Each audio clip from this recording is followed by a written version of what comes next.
calcul, donc j'ai juste moi noté la question parce que ça m'a interrogé, mais j'ai pas de solution à donner. En fait. C'est surtout une question que j'avais. J'aurais bien voulu voir la méthode qui avait été utilisée pour le calcul. Parce que 1,3 milliard de personnes, ça change toute l'ordre de grandeur. Radicalement. C'est bien. Normalement, ça change tout 18%. Joël, Michel, merci pour votre accueil. Bah ouais, merci. Désolé du retard, c'est à cause de bonsoir Arnaud. Ça va? Bon, bah je m'installe. On est droit. Donc Joël, on va rester sous 5 minutes et après Oui. En fait il y a beaucoup de débats. Du coup je passe en premier. On passe après Arnaud. Après Arnaud, sur la France. Et après toi, il y a Véronique qui est sur un cas concret sur la BO. Ok, très bien.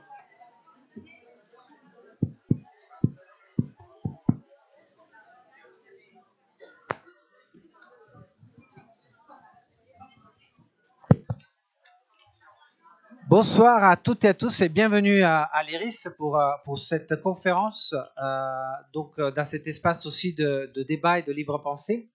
Ce soir, on a voulu vous proposer un débat très particulier, très pour la gratter. C'est sur une minorité qu'on définit diffuse.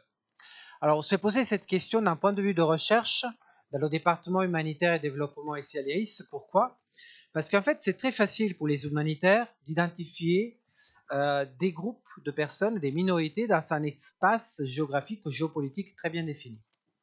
La crise des Rohingyas, vous pouvez la définir d'un point de vue géographique et spatial, mais quid de toutes ces communautés en fait qui ne sont pas concentrées sur un espace géographique spécifique, mais qui sont diffuses au niveau global et qui par ailleurs, par contre, souffrent des mêmes problèmes d'exclusion sociale, d'une forme ou d'une autre. Quand on a démarré en fait cette recherche, c'est ça l'approche qu'on a voulu rechercher, et on est parti aussi par un autre constat, c'est qu'il existe vraiment un pont à construire entre le secteur dit de l'humanitaire et du développement et celui-là de la lutte pour les droits LGBTI. Pour quelle raison ? Parce qu'on sait que déjà les humanitaires, ils ont raté un rendez-vous par le passé dans l'histoire. C'était pendant les années 80, donc pendant la crise du VIH-Sida, et qu'aujourd'hui, on se trouve face à une situation où les LGBTI au niveau mondial, en fait, souffrent d'une forme ou d'une autre d'exclusion sociale. Mais une forme d'exclusion sociale, ça veut dire pas accès à la sécurité, pas accès à la santé. Et c'est exactement les mêmes formes d'exclusion sociale que vous pouvez trouver dans d'autres minorités éventuellement concentrées au niveau géographique. Sur les estimations qu'on a fait sur notre rapport qu'on a publié en mai de cette année, on a des populations entières comme celle de la population du Canada, 36 millions de personnes qui aujourd'hui souffrent d'une forme extrême d'accès à des services essentiels et sont menacées de vie et de mort par leur propre gouvernement à cause de leur orientation sexuelle. Est-ce que ça ne fait pas de cette population une population potentiellement cible d'une opération humanitaire ? L'autre présupposé de notre recherche a été que depuis en fait, l'engagement du secteur humanitaire et développement dans les objectifs de développement durable, il y a une nouvelle agenda qui a été promulguée et à laquelle tous les acteurs humanitaires du développement ont souscrit. Elle s'appelle « Leave no one behind ». Il faut laisser personne derrière. Et cet agenda, c'est un agenda clé, un agenda en fait qui normalement, même les États, parce que les États sont aussi, normalement sont le premier acteur humanitaire, devraient mettre en place. Et il y a juste un mois, en fait, nous, on était à Kampala à essayer de promouvoir cet agenda grâce à ce rapport au niveau des États et des sociétés de la société civile. Mais alors, du coup, est-ce que la crise qui sont en train de vivre les communautés LGBTI est une crise humanitaire? Et pourquoi alors les humanitaires ne les ciblent pas en tant que personnes concernées? C'est ça la question qu'on se pose ce soir, à laquelle on vous invite à débattre. Et j'ai l'honneur ce soir d'avoir avec nous en fait un excellent panel. Donc on a Joël Domer qui est le président d'SOS Homophobie, Mathilde Bruce pour Amnesty International, Véronique Serrasoli pour SOS Homophobie et Arnaud Gauthier-Fayas pour l'International LGBT et le réseau LGBTI francophone. Donc merci pour être là. On va vous présenter un peu notre point de vue On va partir donc de cette vision globale que je viens juste de vous donner, pour après descendre jusqu'à une réalité qui est la réalité à laquelle vous faites face tous les jours, c'est la réalité française. Et à partir de là, on va débattre et on va décider ensemble, il s'agit ou pas d'une crise humanitaire. Et en disant ça, je passe la parole à Mathilde.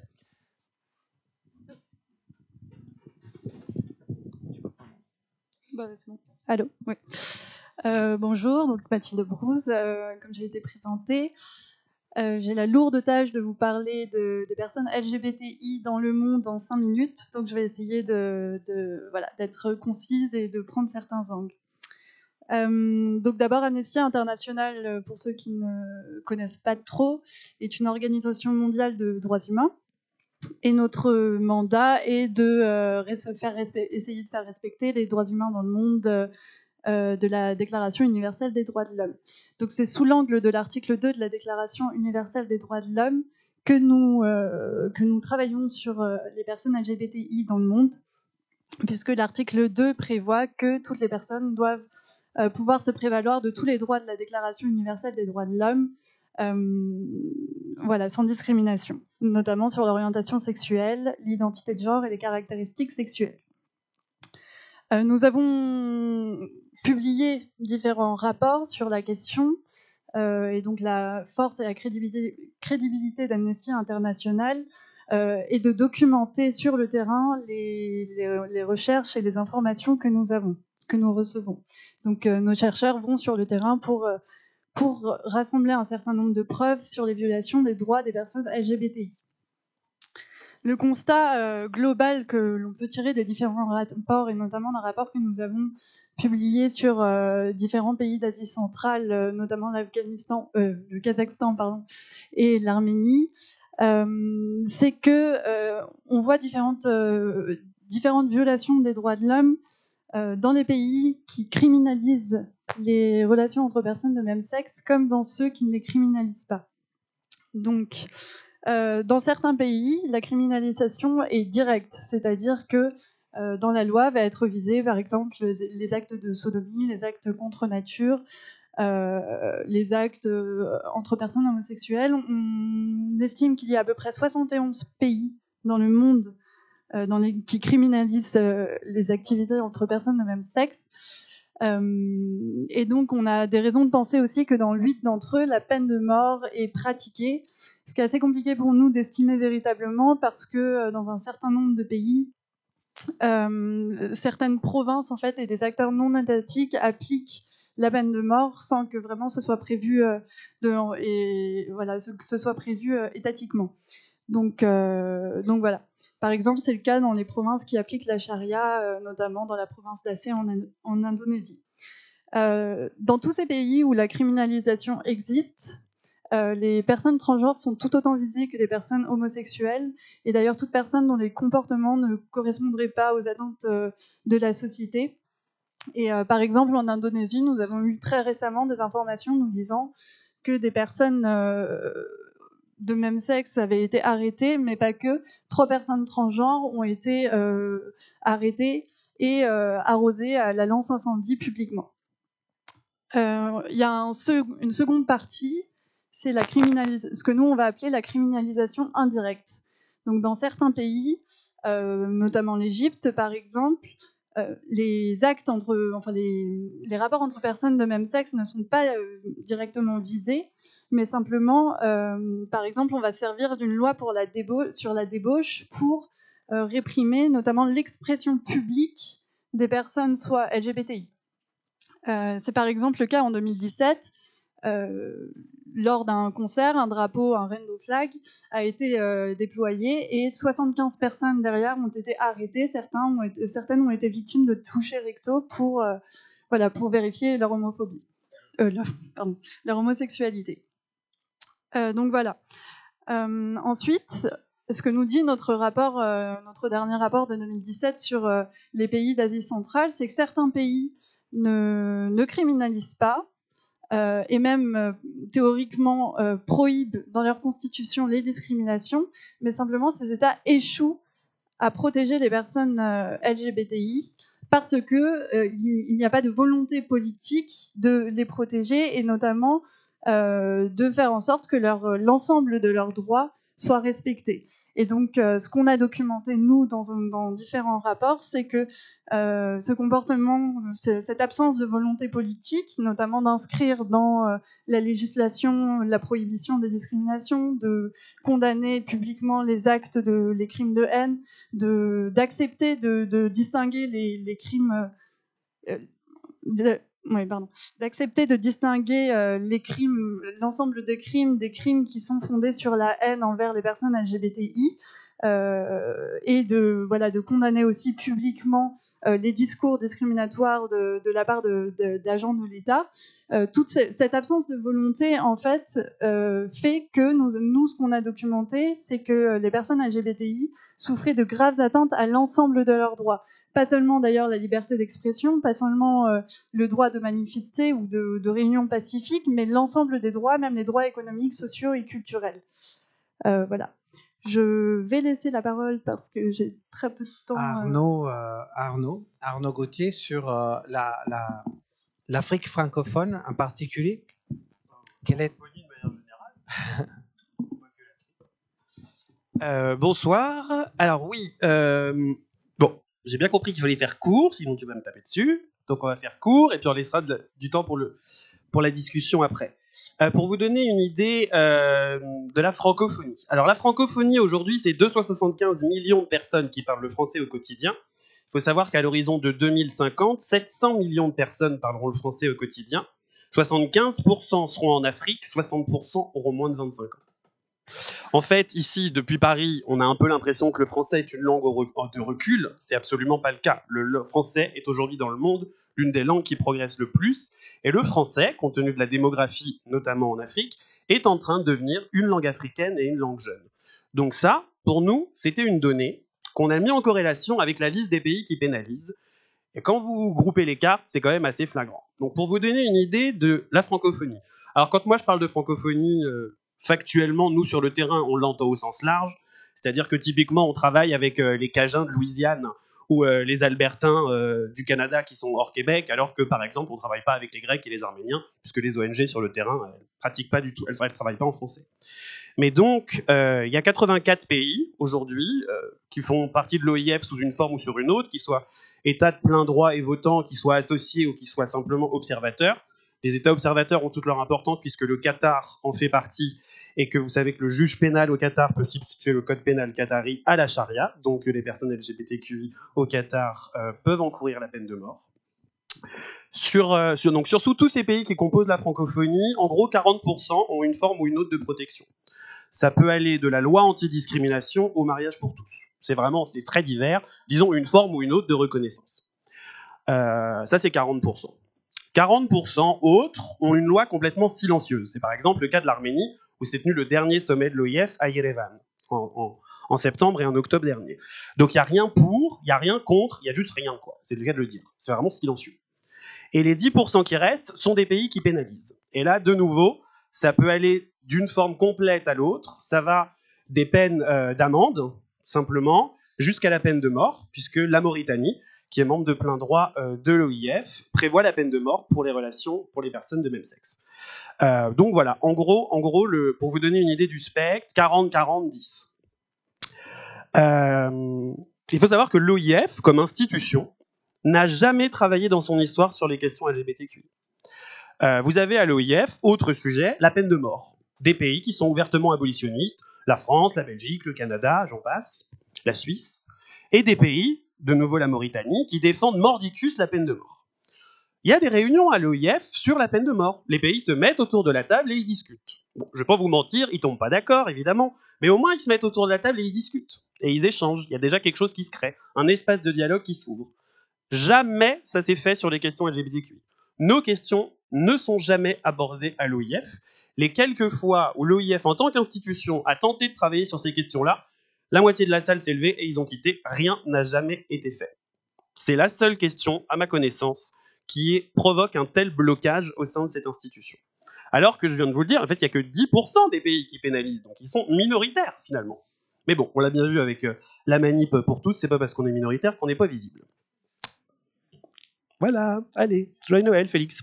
Bon, fallait que je la place quand même. Si je vous parle aussi de l'OIF, c'est parce que la nouvelle secrétaire générale qui a été élue lors du dernier sommet de l'OIF à Yerevan, la ministre des Affaires étrangères du Rwanda, a ouvertement dit pendant sa campagne qui menait à l'élection du secrétariat général qu'elle souhaitait réorienter la politique de l'OIF. Il faut savoir que la secrétaire actuelle, bon, qui ne l'est plus désormais, était une Québécois-haïtienne, Michaëlle Jean, une ancienne journaliste. Elle venait de Radio-Canada, elle n'avait pas une carrière politique, donc elle avait aussi un spectre et un schéma de pensée qui était très différent. Et pour elle, les questions de démocratie et droits humains étaient au cœur de son mandat, de l'OIF. C'était l'une des premières fois que ça arrivait et que c'était aussi ouvertement sur la table. Et là, la nouvelle secrétaire générale, donc elle prendra ses fonctions en janvier, mais elle a été élue, la ministre des Affaires étrangères du Rwanda a dit qu'elle souhaitait réorienter l'OIF sur les questions économie, entrepreneuriat, langue et culture. Wouhou, démocratie et droits de l'homme, ça a disparu. Alors, l'OIF va évidemment pas arrêter de travailler sur ces questions-là. Il y a des bureaux entiers de l'OIF, de cette division politique, qui travaillent sur la gouvernance démocratique et sur les droits humains toute l'année, mais ça ne fait ouvertement plus partie des revendications et des priorités de l'OIF. Elle a été appuyée en cela, on doit le dire quand même, par la présidence Macron, et aussi par l'intégralité des pays africains qui, pour une fois, se sont tous mis d'accord sur sa candidature. Aussi, précisons au passage que de nombreuses ONG accusent le Rwanda de violations très régulières des droits humains, et comme elle est au pouvoir, elle fait partie des différents gouvernements qui se sont succédés depuis 12 ans, c'est pas non plus pour rien qu'elle aimerait bien que les questions de démocratie et de droits de l'homme, on les mette sous le tapis pendant quelques temps. Autre élément qui est important, et bon, après il y a plein d'autres trucs, mais on en parlera après sur la colonisation et tout. Non, je vous le dis, comme ça vous donne des idées de questions. Comme ça, je gagne un peu de mes 5 minutes pour en reparler quand même tout à l'heure. Donc, il faudra poser un truc sur la colonisation, j'ai des trucs à dire. Non, mais pour parler parce qu'on parle d'aide au développement, et c'est essentiel, il faut savoir que sur tous les fonds, mais vraiment tout, gouvernementaux, les fondations de charité, les organismes, les fonds de solidarité entre ONG, les fonds européens, les fonds multi, que ce soit le Conseil de l'Europe, l'ONU, vraiment tout, on a tout passé au mixeur, et GPP, Global Philanthropy Project, qui est une organisation qui analyse justement tous ces fonds sur les questions exclusivement LGBTQI, a ressorti que 0,5% de ces fonds sont attribués à des pays francophones. C'est rien, quoi. C'est rien. Le français et l'anglais sont les deux seules langues qui sont parlées à l'échelle mondiale sur tous les continents. 0,5% des fonds vont à des pays francophones. Autant vous dire que dedans, la France, la Belgique, le Canada et la Suisse, c'est clairement pas en plus les pays prioritaires. Parce qu'il y a d'autres, voilà, c'est clairement les pays occidentaux, il y a d'autres ressources. Mais une fois que vous avez retiré ça, 0,5%, c'est rien du tout. Et en même temps, c'est les pays, notamment en Afrique de l'Ouest, où il faudrait qu'on travaille le plus. Voilà, j'ai rien d'autre à vous dire, mais je vous laisse réfléchir à ça. Merci Arnaud. Joël, vu l'actualité brûlante en France, on a vu une recrudescence d'accidents homophobes. On pensait ça derrière nous. En fait, ça revient comme une vague. Ça semble un cauchemar qui se termine jamais. Mais qu'est-ce qui se passe en France ? Oui, vous avez raison. Alors bonsoir à toutes et à tous. C'est vrai que l'actualité en France aujourd'hui et depuis même plusieurs mois, en fait, on constate une augmentation des agressions physiques à caractère homophobe, transphobe. Elle touche toutes les catégories de ce qu'on appelle la communauté LGBT, les lesbiennes, les gays, les bi, les trans, sans distinction, sur l'ensemble du territoire national, dans tous les milieux sociaux et dans tous les domaines d'activité. L'homophobie, elle est présente partout. Et nous, on en fait le constat à SOS Homophobie depuis 25 ans, depuis qu'on existe, depuis 1994, où nous sommes chargés, une de nos missions est de mesurer l'évolution de l'homophobie en France. Et on a constaté en 2017 une augmentation de 15% des agressions physiques à caractère homophobe dans notre pays. Donc on ne parle pas de l'international, on parle de la France. Et même en Europe, l'homophobie persiste, elle est profondément ancrée. Et si vous voulez, elle se manifeste de différentes manières. Nous, on considère que l'homophobie, c'est un ensemble de manifestations, c'est un panel de manifestations. Elle va du mauvais regard ou de l'ignorance d'un collègue de travail qui est homo ou qui est lesbienne, jusqu'au meurtre à caractère homophobe ou transphobe. Et parmi tout ce panel de manifestations, il y a les insultes, les agressions physiques, les agressions verbales, la discrimination à proprement parler.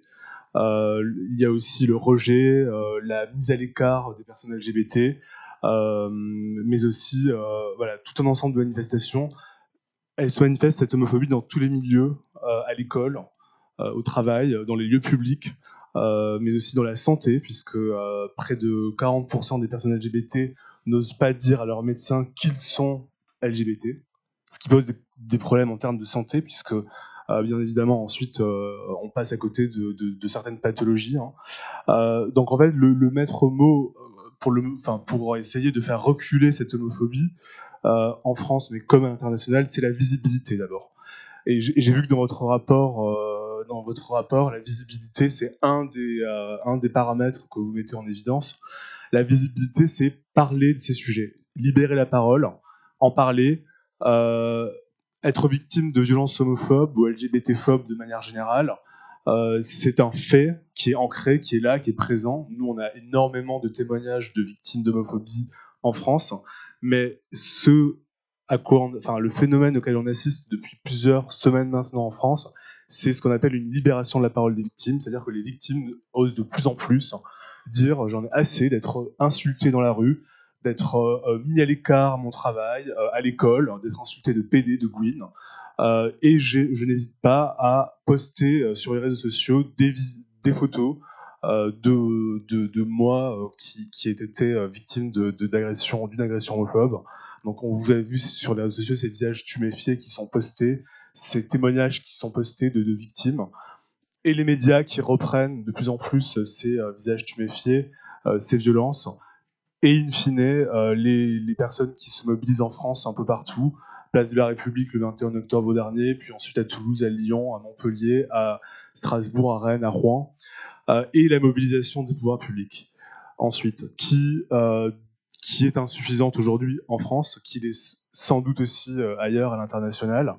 Mais cette mobilisation des pouvoirs publics, elle est une des solutions, avec des lois qui peuvent être votées pour dépénaliser l'homosexualité quand elle n'est pas dépénalisée. C'est un premier pas, parce qu'on constate que dans les pays où l'homosexualité est pénalisée, continue d'être criminalisée, l'homophobie dans la loi crée de l'homophobie dans le pays, en fait.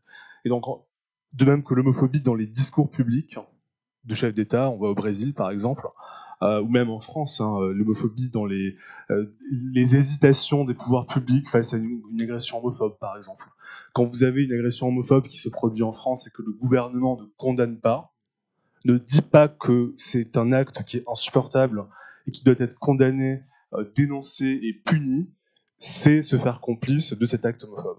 Et nous considérons que les pouvoirs publics doivent dénoncer tous les actes à caractère haineux, antisémites, racistes, homophobes, et quand les pouvoirs publics ne le font pas, ce qui peut encore arriver aujourd'hui, sont silencieux face à ces actes, ils se rendent complices, voire coupables de ces actes, puisqu'ils considèrent que dans une forme d'indifférence, on peut laisser faire, on peut laisser des gens casser du PD ou des personnes lesbiennes en toute impunité dans notre pays. Donc en fait, les solutions, c'est assez simple finalement, c'est une libération de la parole des victimes qui doit être poursuivie, qui est en train de s'amorcer, mais qui doit continuer. C'est une mobilisation des associations et de la société civile, et c'est une prise de conscience des pouvoirs publics. Et ça, je pense qu'on peut l'appliquer à l'ensemble des pays. Nous, à SOS Homophobie, on a eu une expérience, et ça se rattache un peu aux missions de l'IRIS, une expérience à l'international il y a un an où on a exfiltré des réfugiés de Tchétchénie en lien avec le Quai d'Orsay. Ce qu'on constate, c'est que les ressorts de l'homophobie, les manifestations de l'homophobie, elles sont transversales, elles sont les mêmes partout. L'homophobie, elle peut se manifester de manière plus violente dans certains pays, dans certains milieux, dans certains territoires, mais ces ressorts et ces mécanismes sont les mêmes en fait. Ce sont des idées reçues sur l'homosexualité, ce sont des préjugés, ce sont des stéréotypes sur les homosexuels qui sont finalement à la source de l'homophobie, qui produisent parfois des craintes chez les personnes, donc une incompréhension, une crainte, une peur. D'ailleurs, c'est de là que vient le mot phobie dans homophobie. Et si on ne fait pas de la pédagogie, de la prévention à l'école, dans le milieu du travail aussi, si on ne fait pas de la prévention, on n'arrivera pas à déconstruire ces stéréotypes, ces idées reçues, ces préjugés qui sont source d'homophobie et qui nourrissent l'homophobie. Donc voilà, c'est donc grosso modo voilà le constat. Et puis après on peut discuter ensemble quand vous le souhaitez. Merci Joël. Et surtout, tu mets en exergue en fait un lien de causalité qui est essentiel pour vous faire comprendre un peu la dimension aussi humanitaire de cette problématique. Homophobie égale à stigmatisation. Et stigmatisation égale inaccès à la santé. On n'accède pas à la santé quand on est stigmatisé. Parce qu'on a peur du jugement de l'autre, on a peur du jugement de votre généraliste. Pour la personne lambda, aller chez un docteur, c'est un acte anodin. Pour une personne qui est stigmatisée, aller chez un docteur, c'est un acte impossible. Et ça vous empêche, ça ne vous donne pas accès à la santé et vous pouvez mourir. Et ça, on le voit. Aussi en France, dans certaines catégories très vulnérables LGBTI, comme par exemple les réfugiés, on le voit, mais ils ne vont pas chez le médecin. Et ils meurent de pathologies vraiment très, très curables et simples. Mais sous cette forme d'exclusion sociale, j'aimerais surtout que Véronique, qui travaille aussi pour SOS Homophobie, nous parle un peu de d'autres formes d'exclusion sociale qui peut-être vous parleront aussi plus parce que ce sont des formes vraiment d'exclusion sociale sous votre intégration, l'intégration d'un individu dans la société. Véronique ? Oui, alors je vais finir un petit peu cette vision d'entonnoir avec un cas concret en France et terriblement d'actualité qui est l'accès à la PMA en France pour les couples de femmes. Donc, alors on peut se poser la question effectivement, est-ce qu'on peut vraiment parler d'exclusion sociale, d'exclusion d'accès aux soins dans un pays comme la France qui reconnaît le mariage pour tous, qui pénalise les propos ou les actes homophobes explicitement en faisant même du caractère homophobe de ces attaques ou de ces propos une circonstance aggravante? Eh bien, la réponse est oui. Malheureusement, oui. Douloureusement, oui. Je vais vous parler donc du parcours de PMA en France, enfin justement non, pas en France, pour les couples de femmes donc en France, à qui l'on interdit l'accès à donc cette procréation médicalement assistée. Hein. C'est ça la PMA, je resitue juste au cas où. Donc la réalité pour un couple homosexuel de femmes pour faire famille, c'est deux scénarios, ce qu'on appelle la PMA dite artisanale, ou bien la PMA à l'étranger. Alors, certains pourraient dire, bon, bah, alors du coup, où est le problème ? Il y a des solutions. Bah, le gros problème, c'est que ces deux solutions ont les énormes inconvénients de porter des risques sanitaires, de mettre en précarité juridique et de créer des inégalités sociales, ici, en France, en 2018. Alors, je vais vous expliquer un petit peu pourquoi, parce que cette réalité est souvent mal connue du grand public.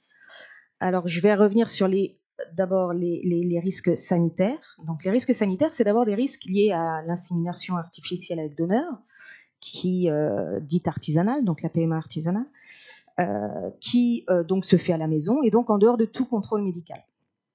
Alors, c'est quoi la conséquence possible ? C'est effectivement, à partir du moment où c'est fait à la maison un petit peu de façon artisanale, c'est sans possibilité de vérifier ni la qualité ou l'origine du sperme utilisé pour l'IAD.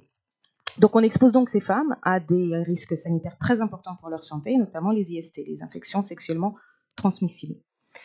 Le risque sanitaire d'une PMA donc à l'étranger ou artisanale, c'est aussi, et donc là, pour le coup à l'étranger, c'est les risques liés aux traitements lourds qui sont prescrits par les médecins à l'étranger du fait de l'éloignement du centre de soins, du lieu de résidence de ces femmes, pour éviter de les faire revenir souvent, pour optimiser les chances de grossesse. Ces femmes sont donc sujettes à des traitements hormonaux systématiques et les médecins ont recours à la technique de fécondation in vitro plus que nécessaire, là où une insémination artificielle, qui est une technique très simple, suffirait si l'accompagnement médical se faisait en France. Je passe évidemment sur les risques sanitaires liés au voyage à l'étranger dans ce contexte de PMA. Les inégalités sociales et juridiques. Ça veut dire quoi ? Ça veut dire, alors par exemple, très concrètement, en amont de la PMA, c'est par exemple devoir développer ce qu'on appelle un discours d'évitement ou de mensonges pour couvrir les absences liées justement au déplacement à l'étranger pour aller dans une clinique en Espagne, en Belgique, au Danemark.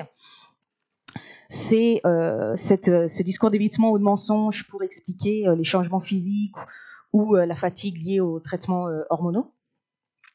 Voilà, donc c'est un discours d'évitement qui doit s'appliquer à l'ensemble de la sphère sociale des femmes, donc le milieu professionnel, la famille, le milieu médical, enfin le médecin habituel, etc., les voisins, voilà. Donc on est là typiquement dans une exclusion sociale, on se met en retrait et on nous oblige à être dans le mensonge. Alors une fois l'enfant né, alors là pour le coup on est dans une insécurité juridique et sociale, les deux vont ensemble, et ça c'est très bien montré par ton rapport Michel.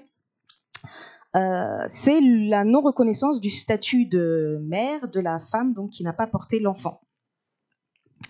Donc cette absence de statut social et légal pour cette mère, donc elle n'a aucun droit ni aucune autorité parentale. Donc c'est une réalité très concrète dans la vie au quotidien. C'est par exemple l'impossibilité d'autoriser un acte médical sur son enfant. C'est aussi, alors de façon plus dramatique, en cas de disparition ou de séparation d'avec la mère qui a porté l'enfant, aucun lien reconnu, ni socialement ni juridiquement avec cet enfant. Voilà, par exemple, typiquement. Le pendant de cet aspect de non-reconnaissance de droit, c'est bien évidemment la non-reconnaissance de devoir. Je passe vite, mais ça veut dire aussi que l'enfant n'est pas protégé de par le manque de filiation avec son deuxième parent. Alors évidemment, depuis la loi du mariage pour tous en 2013, il y a une solution qui est l'adoption intraconjugale, mais qui oblige donc les femmes à se marier et qui implique une enquête sociale, une enquête parfois policière et donc un jugement au tribunal pour avoir le fameux jugement d'adoption. Je précise que pour les couples non mariés, il n'y a aucune solution. Et dans le contexte de cette table ronde et du rapport, je précise également que cette nécessité d'adopter, qui n'est donc que pour les couples mariés, n'est pas appliquée pour les couples hétérosexuels. Marié ou pas, un couple hétérosexuel qui a eu recours à la PMA, même avec don de sperme, a la double filiation automatiquement s'il est marié et sur simple déclaration s'il n'est pas marié. Donc je le répète, même en cas de PMA avec donneur. Le second parent qui n'est donc pas le géniteur de l'enfant a sa filiation automatiquement reconnue. Donc on est typiquement dans une discrimination, exclusion sociale et juridique réservée exclusivement aux couples de femmes. Donc je termine sur cette insécurité juridique en alertant aussi sur le fait que évidemment cela concerne toute la famille, pas simplement la deuxième maman, mais les oncles, les tantes, les cousines, les cousins, les grands-parents, la famille étendue de cet enfant, qui n'est donc absolument pas reconnue. Et sur les inégalités sociales, pour faire court, le temps passe, je veux juste aussi repréciser qu'elles sont évidemment liées à l'accès à l'information, fonction, voilà, qu'elles sont liées à un coût financier. Le recours à la PMA à l'étranger a un coût de plusieurs milliers d'euros entre les traitements médicaux, le voyage, l'hébergement, les journées d'absence au travail, bien évidemment, et le coût ensuite de la procédure d'adoption. Pour vous donner juste une petite idée, une procédure d'adoption dans ce cadre-là, c'est entre 400 et 2000 euros. Voilà, je vous passe les milliers d'euros en amont sur la PMA. Les inégalités, bien évidemment, sont accentuées par la catégorie socio-professionnelle de ces femmes. Il est bien évidemment moins compliqué de s'absenter quand on est cadre, indépendante, que lorsque l'on a un travail avec des conditions moins flexibles. Donc typiquement, les travails les moins qualifiés. Voilà, donc on retombe à nouveau sur une insécurité, inégalité sociale difficilement acceptable en France aujourd'hui, en 2018. Il n'y a pas besoin d'aller sur des continents ou dans des pays que l'on estime moins développés pour avoir ce genre encore d'inégalité. Voilà, donc oui, en France, encore, dans un pays comme le nôtre, il y a des situations qui discriminent, qui précarisent et qui mettent en danger la santé des femmes, de certaines de nos concitoyennes, sur la simple base de son orientation sexuelle. C'est la réalité aujourd'hui.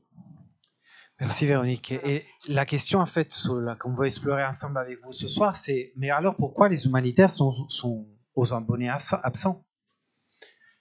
Pourquoi ils ne sont pas là? Qu'est-ce que c'est une crise humanitaire? Une crise humanitaire, en fait, c'est un événement ou une série d'événements qui menacent l'accès à la santé ou à la sécurité d'une communauté ou d'un groupe de personnes. C'est ça une crise humanitaire, c'est la définition. Mais il ne s'agit pas de faire la guerre, si vous voulez, entre les crises humanitaires et de dire ça c'est une crise humanitaire et celle-ci et ça n'est une autre, mais c'est une question de casser un peu les paradigmes qui existent aujourd'hui pour la définition d'une crise. Pourquoi l'image d'un garçon qui est en train de mourir de faim, d'accord, elle est plus acceptable de celle d'une femme transgenre qui est en train de se faire abattre à mort dans un quartier urbain de Kampala? Parce que ça existe et ça arrive tous les jours. Pourquoi des images choquent plus que les autres? Et pourquoi donc, du coup, certaines campagnes de crise humanitaire ont plus de succès que d'autres? Pourtant, il s'agit véritablement bien, et certainement pour nous, d'un point de vue de la recherche, d'une crise humanitaire majeure. 36 millions de personnes abandonnées à leur sort, parce qu'ils ne peuvent pas accéder à la santé ni à la sécurité. Et alors, est-ce que c'est... Pourquoi? Pour quelles raisons on n'agit pas? Pour quelles raisons on ne verse pas même un petit pourcentage des 28 milliards de dollars qui constituent l'aide humanitaire aujourd'hui? Voilà un peu la question vraiment fondamentale que j'aimerais explorer aujourd'hui et j'ouvre donc l'espace aux questions et aux commentaires du public ce soir. Si vous avez des questions, levez la main ou des commentaires ou des témoignages, n'hésitez pas. Monsieur?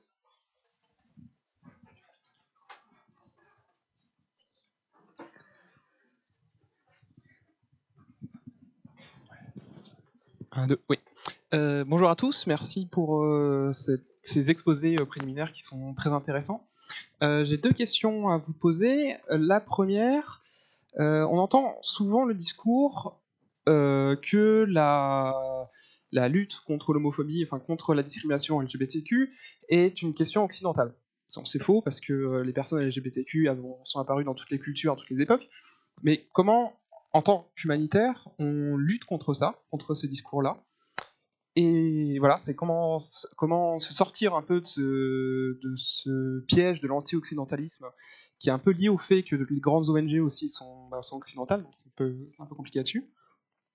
Et question subsidiaire, comment est-ce que les bailleurs de fonds humanitaires, est-ce que déjà ils abordent ces questions-là et comment ils les abordent? Voilà. Merci. On prend une deuxième question et on va répondre. Allez-y. Oui, bonsoir. Allez-y. Non, allez-y, deuxième et troisième et puis on va... Désolé. J'ai une question justement par rapport à la question de la répression, notamment en Afrique, les questions sur l'homophobie. Actuellement, en Tanzanie notamment, il y a une vague de répression, un crackdown très important sur la communauté LGBT, avec l'idée comme quoi il y aurait des pôles de surveillance qui seraient installés par... voilà. Le gouvernement ne se dit pas tout à fait solidaire de la décision du gouverneur de Dar es Salaam, mais reste que c'est vraiment dans l'air du temps. Et actuellement, le Danemark a annoncé qu'il suspendait son aide à la Tanzanie. Donc la question, c'est probablement la pression occidentale sur le plan financier. Auquel cas, le gouverneur a répondu qu'il préférait affronter la colère de Dieu que celle donc, des pays qui seraient ulcérés par ces mesures. La question quand même est, si le Danemark est dans cette posture-là, très cohérente en soi, est-ce que ça n'alimente pas aussi, enfin je ne sais pas si c'est semblé nier la cohérence de la chose, mais en tout cas, il y a une posture occidentale affichée par le Danemark, en tout cas vis-à-vis de la Tanzanie sur ces questions. Est-ce que ce n'est pas de nature à alimenter ce qui est souvent instrumentalisé, la question LGBT est souvent instrumentalisée en Afrique, de manière à détourner l'opinion sur des problèmes plus importants, de corruption, de gestion, de gouvernance et autres. Mais est-ce que malgré tout, cette posture du Danemark n'est pas de nature à alimenter le discours récurrent, et qu'on peut donc prendre de la présidente in fine ou en arrière-plan de la présidente de l'OIF, c'est que justement, les puissances occidentales essaient d'inscrire dans l'agenda politique africain une question purement occidentale. On commence à répondre à ces deux questions. Je ne sais pas si... Pardon ? Oui, je travaille sur le dossier de la Tanzanie, donc... Oui, c'est pas la première fois que ça arrive. Hein. C'est assez régulier. Pour vous donner une idée, le truc a un peu émergé au milieu des années 2000, où l'ensemble des chancelleries diplomatiques, principalement occidentales, ont changé leur approche de l'aide au développement. Avant, c'était du projet à projet, c'était du géopolitique ou du géostratégique pur. Ça a peu à peu changé, et les chancelleries, et notamment les ONG, on les poussait depuis très longtemps, ont commencé à adopter une technique qui s'appelle l'approche par les droits. Ce qui veut dire qu'en gros, tous les grands bailleurs mondiaux, je pense là aux bailleurs étatiques, ont une approche de leur financement basée sur les droits. C'est typiquement ce que vient d'adopter le Quai d'Orsay avec le budget pour la première fois qu'ils viennent de faire valider. C'est-à-dire que lorsque la France désormais aidera tel ou tel pays, et c'est complètement indépendant des questions LGBTQI, il faut que cette aide au financement, cette aide au développement ait un impact concret sur les conditions des droits humains dans le pays X ou Y concerné. Ça, c'est quelque chose que nous, évidemment, comme ONG droits humains, on plaide là-dessus depuis très longtemps. C'est quelque chose qui vient de se faire en France. Il y a d'autres pays qui le font depuis un peu plus longtemps. Je pense par exemple au Royaume-Uni. Le Foreign and Commonwealth Office, ils font ça depuis, on est quoi, en 2018, ça fait un peu plus de 10 ans, quoi, milieu des années 2000, fin des années 2000. Négociation, à l'époque c'était le gouvernement de David Cameron, il renégocie l'accord de développement avec le Nigeria. Et à ce moment-là, le gouvernement britannique en place inclut cette condition.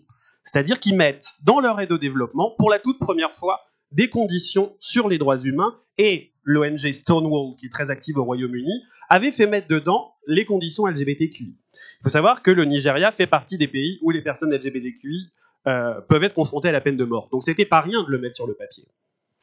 Bon, les discussions ont lieu entre les diplomates nigérians et britanniques, et là les Chinois arrivent. Et en fait, ils sont arrivés au Nigeria, ils ont dit on a la même enveloppe et nous on n'a aucune condition politique. Bah évidemment, c'est pas un grand secret, devinez ce que les Nigérians ont choisi, bah ils ont choisi l'aide au développement chinoise.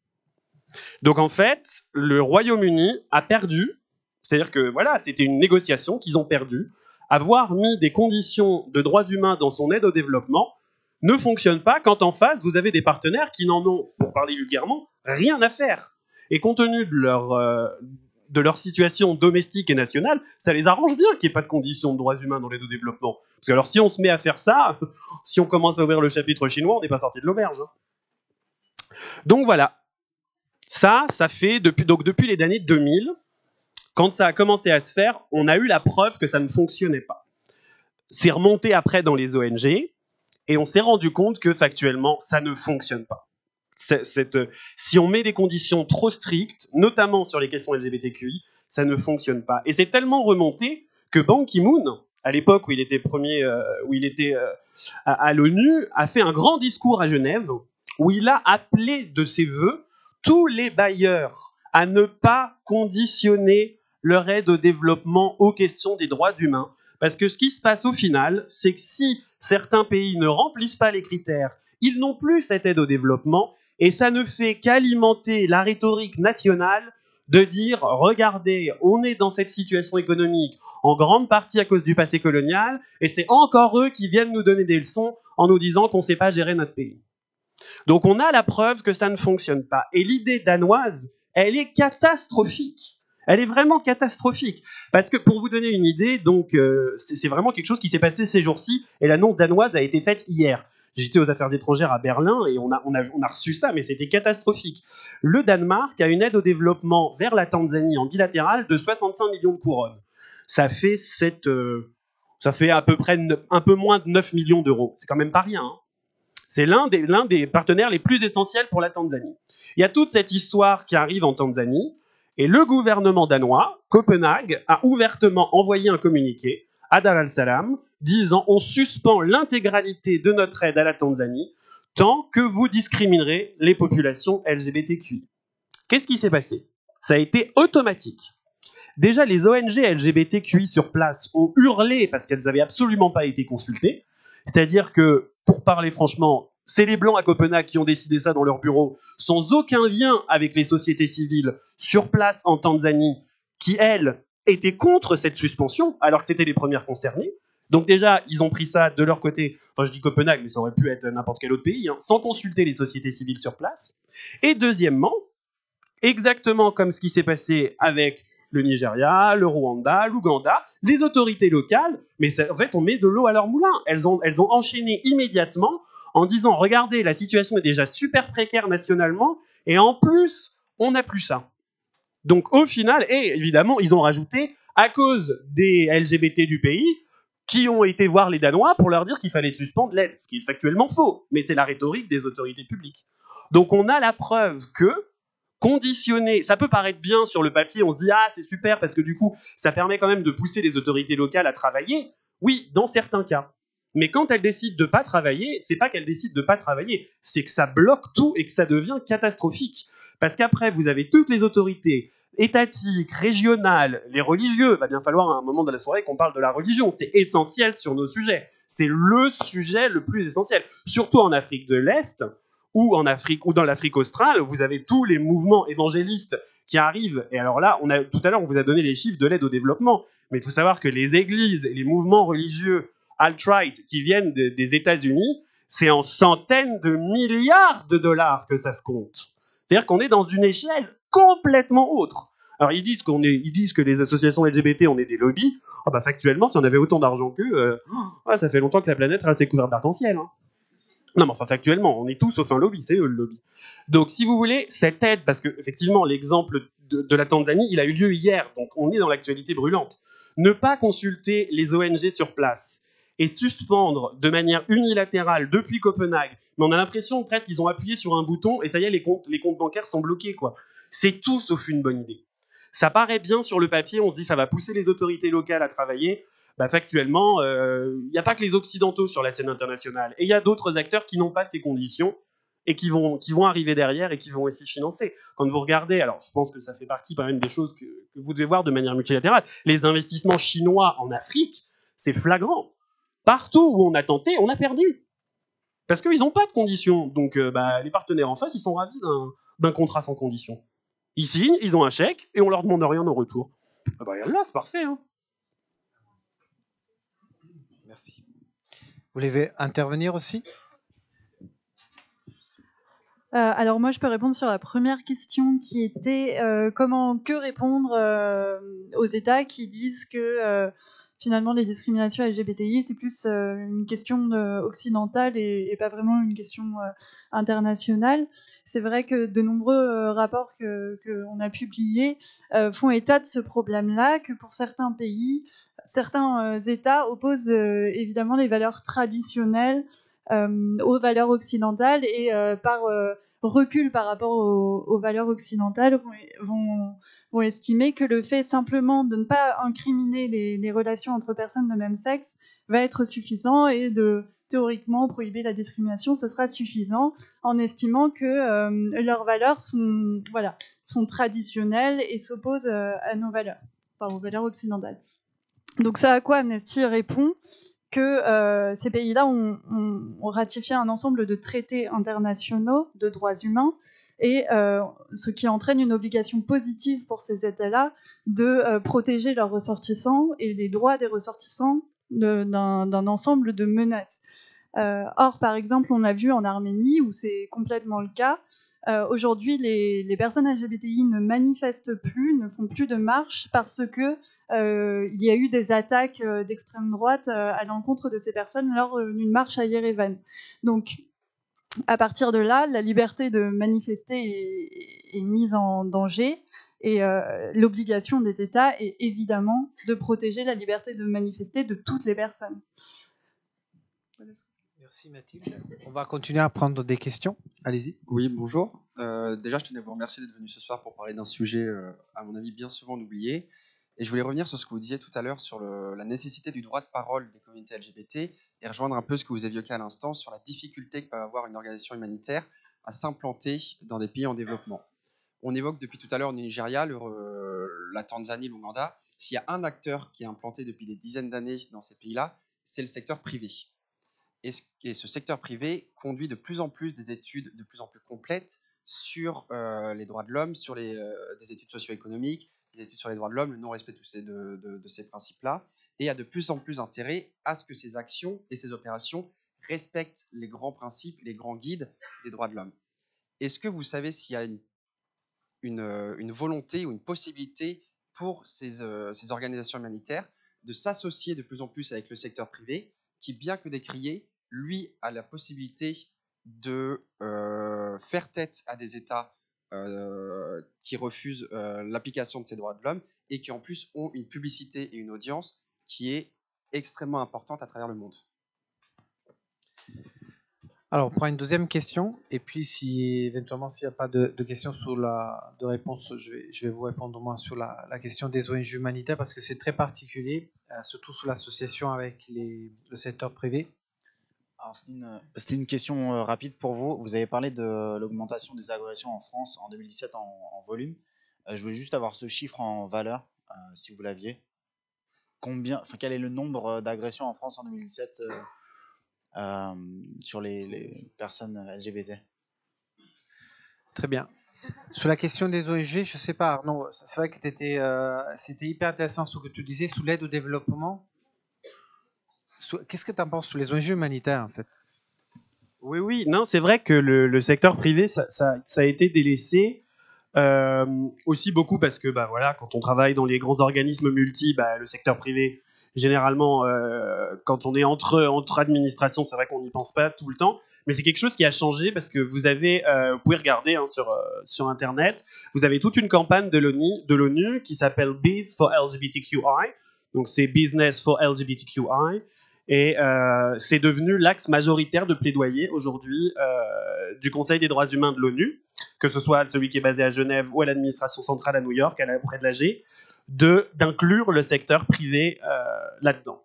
Après, il y a aussi des limites qui sont que, avant d'inclure les grands acteurs du privé, il faudrait peut-être déjà faire du travail en interne.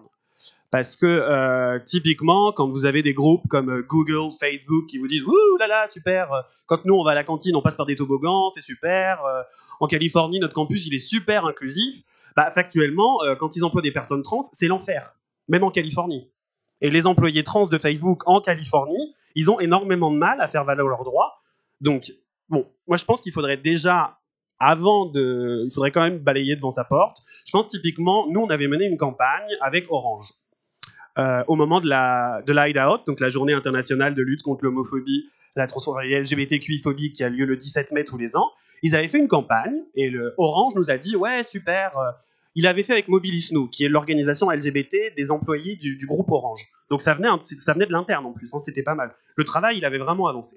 Et ils ont fait cette super campagne, elle a été relayée sur leur site internet, sur leurs différents sites en France, et rapidement, nous, comme on aime bien gratter un peu où ça va pas, on a dit mais vos succursales au Maroc et en Pologne, la campagne, pensez qu'à la cantine ils l'ont vu ou pas vos salariés? Ah non. Alors que c'était le groupe Orange qui l'avait signé, c'est pas Orange France, et ils s'étaient engagés à le publier partout. Et factuellement, alors qu'évidemment nous, on se doutait bien qu'ils allaient pas le faire, on n'est pas complètement folles, hein. Donc si, mais pas pour ça. Oula, il est tard. Non mais factuellement, on se doutait bien que typiquement en Pologne, ça allait poser un souci.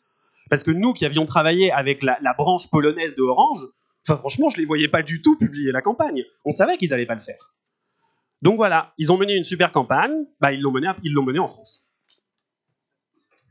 Non mais c'est un exemple, je donne ça comme exemple. Le secteur privé, il y a énormément de choses à faire, mais il y a aussi énormément de choses à faire en interne. Parce que ça peut paraître bien comme acteurs globaux, mais quand déjà en interne, ils n'arrivent pas à avancer, je pense que franchement, ils devraient avancer en interne et ils ont les ressources pour le faire. La plupart des grands groupes ont aujourd'hui des syndicats ou des organisations qui travaillent sur les questions LGBTQI, des associations de salariés qui sont là pour dire à quel point, en interne, il faut faire avancer ces sujets. Et tout à l'heure, si je donnais l'exemple de Facebook ou Google, c'est parce qu'ils ont cette image d'entreprise super progressiste. Factuellement, quand on voit le nombre de groupes mais abominable, qui propagent la haine. Enfin, Joël pourrait en parler. Ils ont fait tout un travail avec Twitter, Facebook, YouTube pour supprimer le contenu haineux. Et ils en ont supprimé combien? Moins de 3%. Enfin, c'est rien, quoi. C'est-à-dire que même quand nous, ONG, qui travaillons sur le sujet, on leur dit « Non, mais là, vous êtes gentils, cette page, faut juste la fermer, quoi. » Parce qu'elle respecte même pas vos critères quand vous vous connectez. Bon, alors, personne, c'est comme les assurances, personne lit, on coche tous la case, on va pas lire 4 pages. Mais factuellement, ça viole les conditions d'utilisation du groupe Facebook. Et pourtant, ils les suppriment même pas, ces groupes-là. Donc je pense qu'ils devraient déjà travailler énormément en interne avant de venir donner des leçons à la terre entière. Mais c'est mon point de vue strictement personnel. Juste pour compléter votre question sur le lien entre humanitaire et secteur privé, plus généralement, ils ont du mal à travailler ensemble, même si depuis quelques temps, il y a pas mal d'ONG qui ont travaillé sur ce qu'on appelle le Grand Bargain, d'accord, qui est une autre agenda qui est issue du summit de Istanbul de 2016. Mais en fait, il y a un vrai problème avec des ONG humanitaires. Sachez aussi que quand nous, on a sorti notre rapport, c'était pas quelque chose que des ONG humanitaires classiques, en fait, ou c'était quelque chose qui était dans leurs priorités stratégiques. Mais parce que je pense qu'il y a un vrai problème de prise de conscience de cette problématique et de l'ampleur de la crise humanitaire qui concerne les LGBTI. Et que c'est aussi lié au moteur économique des ONG, car vous savez que ce moteur économique est beaucoup lié aux campagnes médiatiques. C'est ça qui fait en sorte que les ONG puissent avoir les moyens de pouvoir agir. Et comme je vous disais tout à l'heure, il y a certaines images qui parlent beaucoup plus que d'autres. Mais vous-même, vous êtes victime de cette politique médiatique, parce que j'imagine que vous étiez tous frappés par cette image de ce garçon de la famine au Yémen. C'est aujourd'hui dans l'actualité, on la retrouve partout. Par contre, je vous dis, tous les jours, il y a des LGBTI qui meurent parce qu'ils n'accèdent pas, parce qu'ils sont effectivement violentés par leur société homophobe. Et pour répondre aussi à la question de l'occidentalisation, il y a un vrai débat aussi sous-jacent, et je vous invite à lire un de nos derniers rapports qu'on a publié qui s'appelle Voices to Choices, qui en fait reprend le débat, Arnaud l'a soulevé tout à l'heure, c'est les politiques d'aide publique, multilatérales ou unilatérales comme celui de Danemark, se font sans consulter les premières personnes concernées, qui sont les groupements, les communautés qui sont concernées par cette aide. Mais pourquoi la Danemark impose une telle politique à la Tanzanie sans avoir consulté les LGBTI qui sont quand même, eux, dans ce pays et ne pourront pas en sortir? Ça, c'est un vrai problème, par contre, non seulement dans le développement, mais aussi dans l'humanitaire. C'est qu'aujourd'hui, la place des personnes concernées par l'aide, ils ont aucune place, excepte dans les images et dans le marketing. C'est pour ça qu'on dit « the voices to choices ». Mais je vais vous donner encore la parole. Et avant ça, oui. Si je peux me permettre de compléter le propos d'Arnaud sur le secteur privé, porté au sein de mon cabinet d'avocat, qui est un cabinet d'avocat international, la signature de l'ONU sur Bis for LGBTQI. Effectivement, il y a du travail à faire en interne, et c'est indéniable. Effectivement, c'est pas parce que l'organisation, le groupe, le grand papayou là-haut de Londres ou d'Australie a signé le truc que dans nos bureaux à Madrid et dans le Middle East à Johannesburg, il n'y a pas du boulot à faire. Mais parce qu'on a été le premier cabinet d'avocats à le signer en France, d'autres cabinets se sont liés, d'autres cabinets ont signé la charte d'engagement de l'autre cercle pour l'inclusion des personnes LGBT dans le milieu professionnel. Donc, il n'y a pas de bonne recette. Effectivement, il ne faut pas être absolument vertueux sur la question avant de pouvoir signer telle ou telle charte. Et je pense que ça, c'est aussi une question à garder dans vos esprits pour vous qui serez dans le milieu professionnel demain. Effectivement, il faut que ça soit porté dans tous les secteurs, que ça soit humanitaire, public ou privé, que ça soit en interne ou en externe. Il faut de toute façon porter cette parole, il faut aussi la libérer, et c'est aussi pour ça que le chiffre de la recrudescence des agressions homophobes, il est apporté sur 2 niveaux. La libération de la parole qui a fait qu'il y en a peut-être autant qu'hier, mais au moins aujourd'hui on le dit plus, et ça c'est important. Et voilà, donc il faut œuvrer sur tous les axes en même temps, et ça je pense que c'est indispensable. Merci. Joël, pour répondre à la question. Oui, par rapport aux chiffres des agressions homophobes, donc on a constaté dans le rapport annuel de SOS Homophobie, donc 2018, qui porte sur l'année 2017, une augmentation de 15%. Donc en 2017, on avait 139 agressions homophobes rapportées à SOS Homophobie, et en 2016, on avait 121 agressions homophobes rapportées à SOS Homophobie.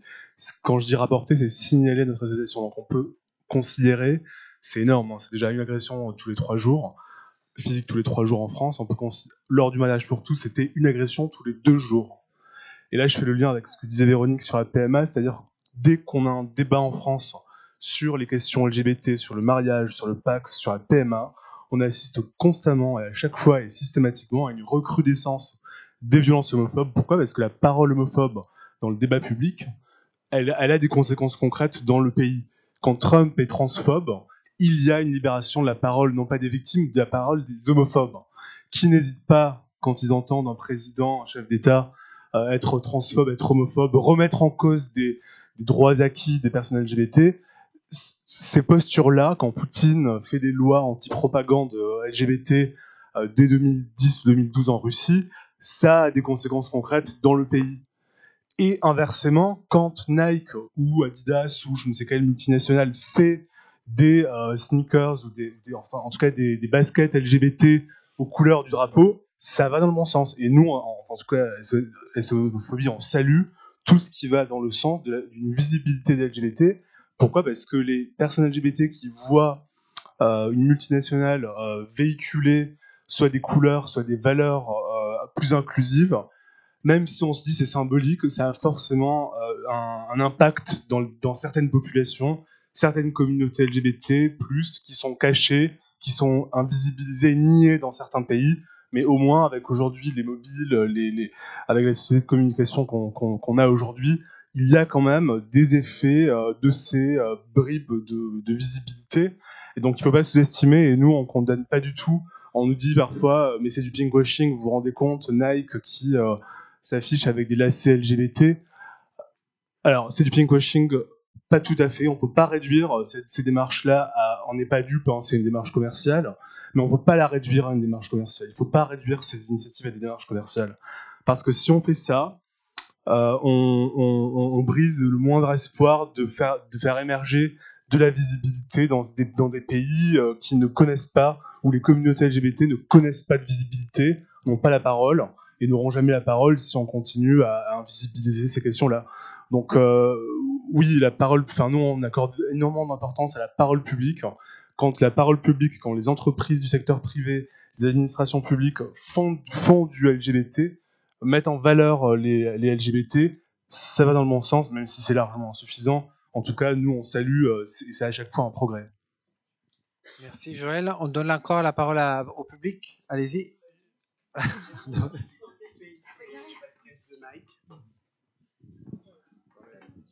Elles étaient fabriquées en Inde. Non, mais je sais bien qu'elles peuvent être fabriquées au Bangladesh ou dans des pays qui criminalisent l'homosexualité, je suis d'accord.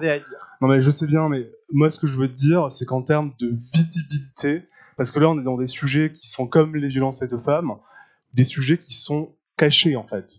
Le premier problème de l'homophobie, c'est qu'elle est cachée. Elle est vécue, mais elle est cachée. Et les victimes sont les premières personnes à cacher les conséquences de l'homophobie. Donc si on ne fait pas à un moment donné de la visibilité, tu as raison Arnaud, hein, les lacets sont fabriqués dans un pays probablement qui criminalise l'homosexualité lourdement, mais en tout cas il faut quand même avoir en tête qu'il faut bien être un peu pragmatique et ne pas être constamment dans des positions de principe. Quand Nike fait des lacets couleur arc-en-ciel, ça va dans le bon sens. Après on peut condamner bien évidemment le fait que c'est fabriqué en Inde. Mais bon, voilà. Allez-y.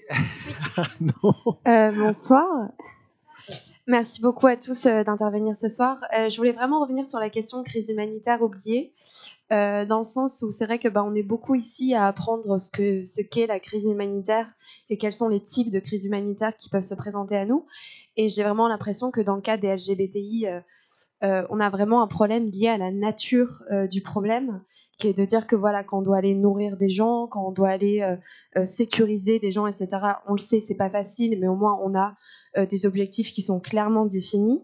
Comment faire face à quelque chose qui est si insidieux qui relève de l'intimité, qui relève de la sexualité, qui peut aussi relever de la morale, de la religion, de questions sociétales qui sont extrêmement insidieuses et qui prennent du temps. Et donc je voulais vraiment savoir si l'humanitaire était le lieu propice à traiter de ces sujets, sachant qu'on est vraiment plus habitué à être soit dans l'urgence, soit dans le développement. Donc voilà, je voulais avoir votre avis là-dessus. Merci. On prend encore 2 autres questions. Moi, du coup, c'est juste pour répondre, pour ajouter que pour moi, c'est pas une question insidieuse ou intime. Être homo, c'est comme, en fait, c'est être soi, et ça me gêne de traiter ça comme une situation insidieuse ou intime. On peut protéger, je sais pas, les droits des musulmans Rohingyas, et c'est leur identité. Et en fait, là, quand on protège l'homosexualité, c'est protéger une identité. Et c'est pas 3 pecnos dans un coin qui sont tout seuls et on ne devrait pas en parler, quoi. Pour moi, c'est protéger une identité. Et ça me gêne que ce soit posé comme une question insidieuse qui fait pas partie du débat humanitaire. C'est juste des gens qui ont le droit d'exister, c'est leur propre identité. Merci. Moi, du coup, là, j'ai un peu peur d'intervenir. Non, c'est le lieu. Allez-y. Donc moi je reviens aussi sur cette notion d'humanitaire. Vous avez donc posé les bases en disant que pour qu'il y ait intervention humanitaire, il fallait une définition de cible et que pour que cette cible soit définie, voilà, il fallait la définir. Voilà, c'est le principe de la définition en fait. Et moi qui suis vraiment pas assez renseigné sur ces questions-là, je vous avoue. Vous avez rappelé qu'il y avait une ouverture aujourd'hui de la parole et une ouverture du débat. Et nous, gens qui sommes pas désintéressés, mais pas particulièrement intéressés, on voit arriver des nouvelles revendications, de nouvelles personnes qui arrivent avec des nouveaux aussi, parfois de nouvelles identités, de nouveaux débats qui arrivent, etc. Et comment est-ce qu'on peut établir un moment? Est-ce qu'il y a un moment où, alors comment dire ça sans être parfaitement horrible? Est-ce qu'il y a un moment où les sociétés sont capables de suivre cette évolution, parce qu'il peut y avoir par exemple l'acceptation de l'homophobie ou de la lutte contre l'homophobie comme quelque chose de prioritaire dans un pays donné, là où dans un autre ils seront déjà peut-être plus loin, avec d'autres comme par exemple le fait d'être transgenre, etc. Il y a aussi des questions d'échelle, je pense, à ce niveau-là. Est-ce qu'il faut justement formaliser la question LGBTQI par rapport à un référentiel? Comment est-ce qu'on l'établit ce référentiel et comment est-ce qu'on fait pour combler parfois les différences en fait d'approche et de définition même que différentes cultures peuvent avoir de ce que c'est qu'être LGBTQI et de ce que ça implique en fait? Tu vas pas répondre. Tu vas répondre, Véronique.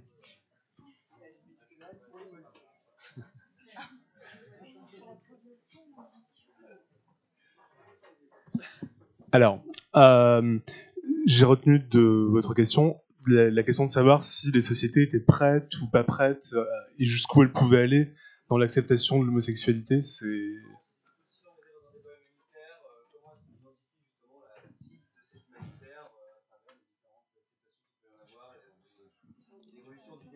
tu veux répondre?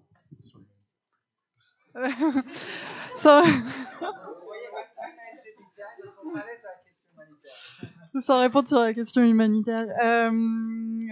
Simplement pour définir une cible, c'est vrai que nous, ce qu'on observe, c'est que c'est pas forcément l'homosexualité en elle-même, et d'ailleurs on parlait de la question insidieuse ou pas, qui est visée, c'est véritablement derrière l'homosexualité ou derrière des comportements qui seraient considérés comme de la débauche, tout ce qui ne s'apparenterait pas aux valeurs traditionnelles. Et c'est d'ailleurs très souvent la transidentité aussi qui est visée, ou tout, c'est-à-dire toute oui, voilà, enfin tout comportement visible qui serait pas en adéquation avec des attentes sociétales, voilà, qui montrerait, enfin, en vérité, l'homosexualité en elle-même, il y a certains pays dans lesquels, oui, il va y avoir des équipes mobiles chargées d'aller enquêter pour trouver des personnes homosexuelles. Très souvent, c'est pas ça, c'est juste des personnes transgenres qui vont se prendre dans la rue de multiples amendes sous forme de harcèlement policier, en fait. Je sais pas si j'ai répondu. Je vais apporter des éléments de complément sur l'humanitaire. Alors moi, je trouve que votre collègue en parlant d'identité, elle a répondu vraiment très bien sur le fait qu'on défend des êtres humains, en fait, avec une identité différente. C'est tout. Alors après, sur la question humanitaire, je vous rappelle, qu'est-ce que c'est l'impératif humanitaire? C'est quoi l'impératif humanitaire? Comment il est défini? On doit répondre à quoi? À une population ou un groupe, ou une communauté, un groupe de personnes qui est souffrante et qui demande de l'aide. C'est ça l'impératif humanitaire, c'est ça qui définit l'espace humanitaire. Le problème, c'est pourquoi cet espace n'est pas intégré par les acteurs formels de l'humanitaire. Ça, c'est le vrai problème. Ce n'est pas une question de définition, comme vous l'avez soulevé tout à l'heure, ou une question de cible. Alors, la seule particularité de ces personnes, c'est qu'elles sont diffuses dans l'ensemble de la population au niveau mondial. Mais on a d'autres exemples de ce type. Par exemple, vous avez, quand à un moment donné, les humanitaires se sont réveillés. Je vous rappelle que le VIH-Sida a été commencé à diagnostiquer en 83. La réponse des MSF s'est fait attendre énormément. Plusieurs années avant de répondre en Afrique subsaharienne. Pour quelle raison? C'était pareil. On a une population qui est diffuse. Parmi la population générale, vous avez des personnes qui vivent avec le VIH et d'autres qui ne vivent pas avec le VIH. C'est assez extraordinaire que comment les médias, ces derniers 30 ans, ont modifié l'impératif humanitaire lui-même. Et du coup, du moment qu'on n'arrive pas à translater une image humanitaire classique, qui est celui-là de l'enfant Kwashiorkor, eh bien finalement, on ne le cible plus. C'est ça, l'humanitaire? C'est la question que je vous renvoie, du coup. J'en profite d'avoir le micro, du coup, pour m'accorder une question.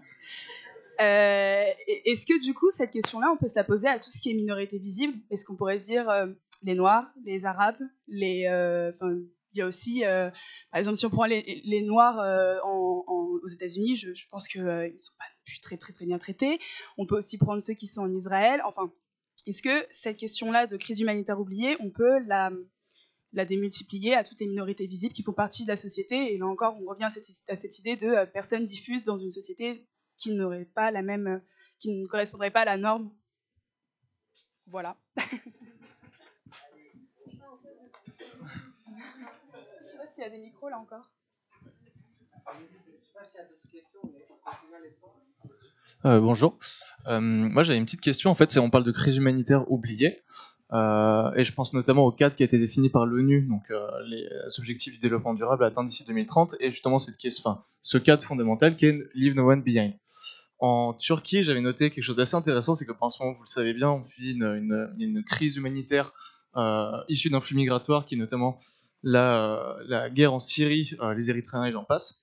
Et en fait, j'avais noté quelque chose d'intéressant, c'était qu'effectivement en Turquie, à Istanbul, il y avait plusieurs organisations qui s'étaient montées pour accueillir les réfugiés LGBTQI. Et du coup, dans ce cadre-là, je me dis, quand même, donc là on parle de minorités qui arrivent dans un pays, qui sont du coup, et qui en fait, de par leur appartenance au mouvement LGBTQI, de par justement leur identité, en fait, s'intègrent, ont plus de facilité à s'intégrer, notamment parce qu'en fait des personnes déjà en minorité au sein de leur pays font en sorte de créer l'espace pour les intégrer.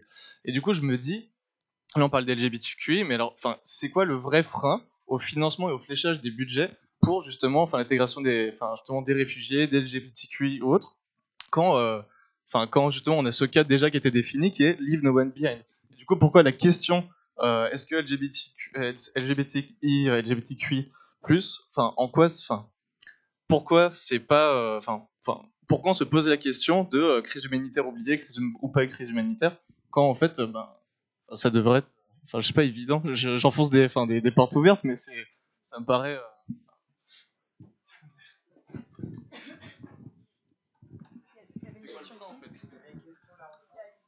Bonsoir. Alors, je sais pas, j'ai le micro, donc je me permets de prendre la parole. J'avais une question aussi par rapport à ce que ça nous fait vivre peut-être. Enfin, moi, je suis dans un autre milieu qui est plutôt le milieu médical et psychiatrique, et donc j'ai parfois des patients qui sont réfugiés et qui ont subi des persécutions dans un pays par rapport à leur homosexualité, entre autres, ou leur transsexualisme.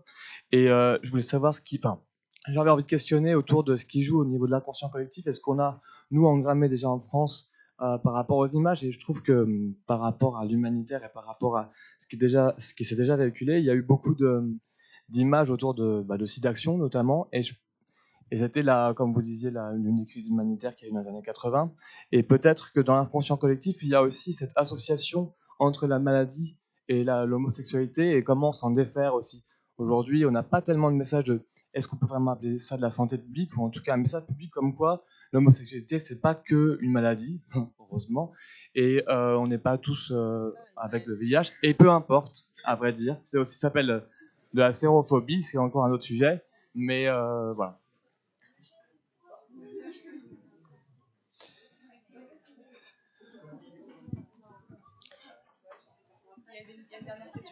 Oui, je voulais rebondir sur ce que vous disiez, ou plutôt votre question sur quels sont les freins. Voilà. Donc, je vais paraphraser Michel et son rapport. Il y a effectivement déjà la problématique de la diffusion des LGBT dans une population ciblée ou pas par les ONG, par l'humanitaire, à un moment donné, dans un territoire donné. Et je rebondis pour recadrer dans le cadre français, et qui est aussi touché par ton rapport, Michel. C'est le manque de représentativité aussi des LGBT au sein même des ONG, et cette problématique d'inclusion des LGBT, en tout cas des LGBT visibles, dans toutes les sphères, y compris la sphère professionnelle et y compris la sphère associative.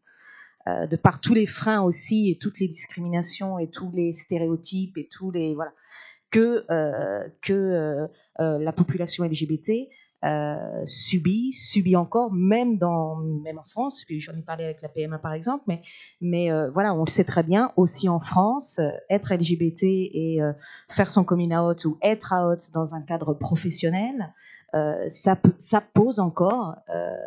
encore poser souci.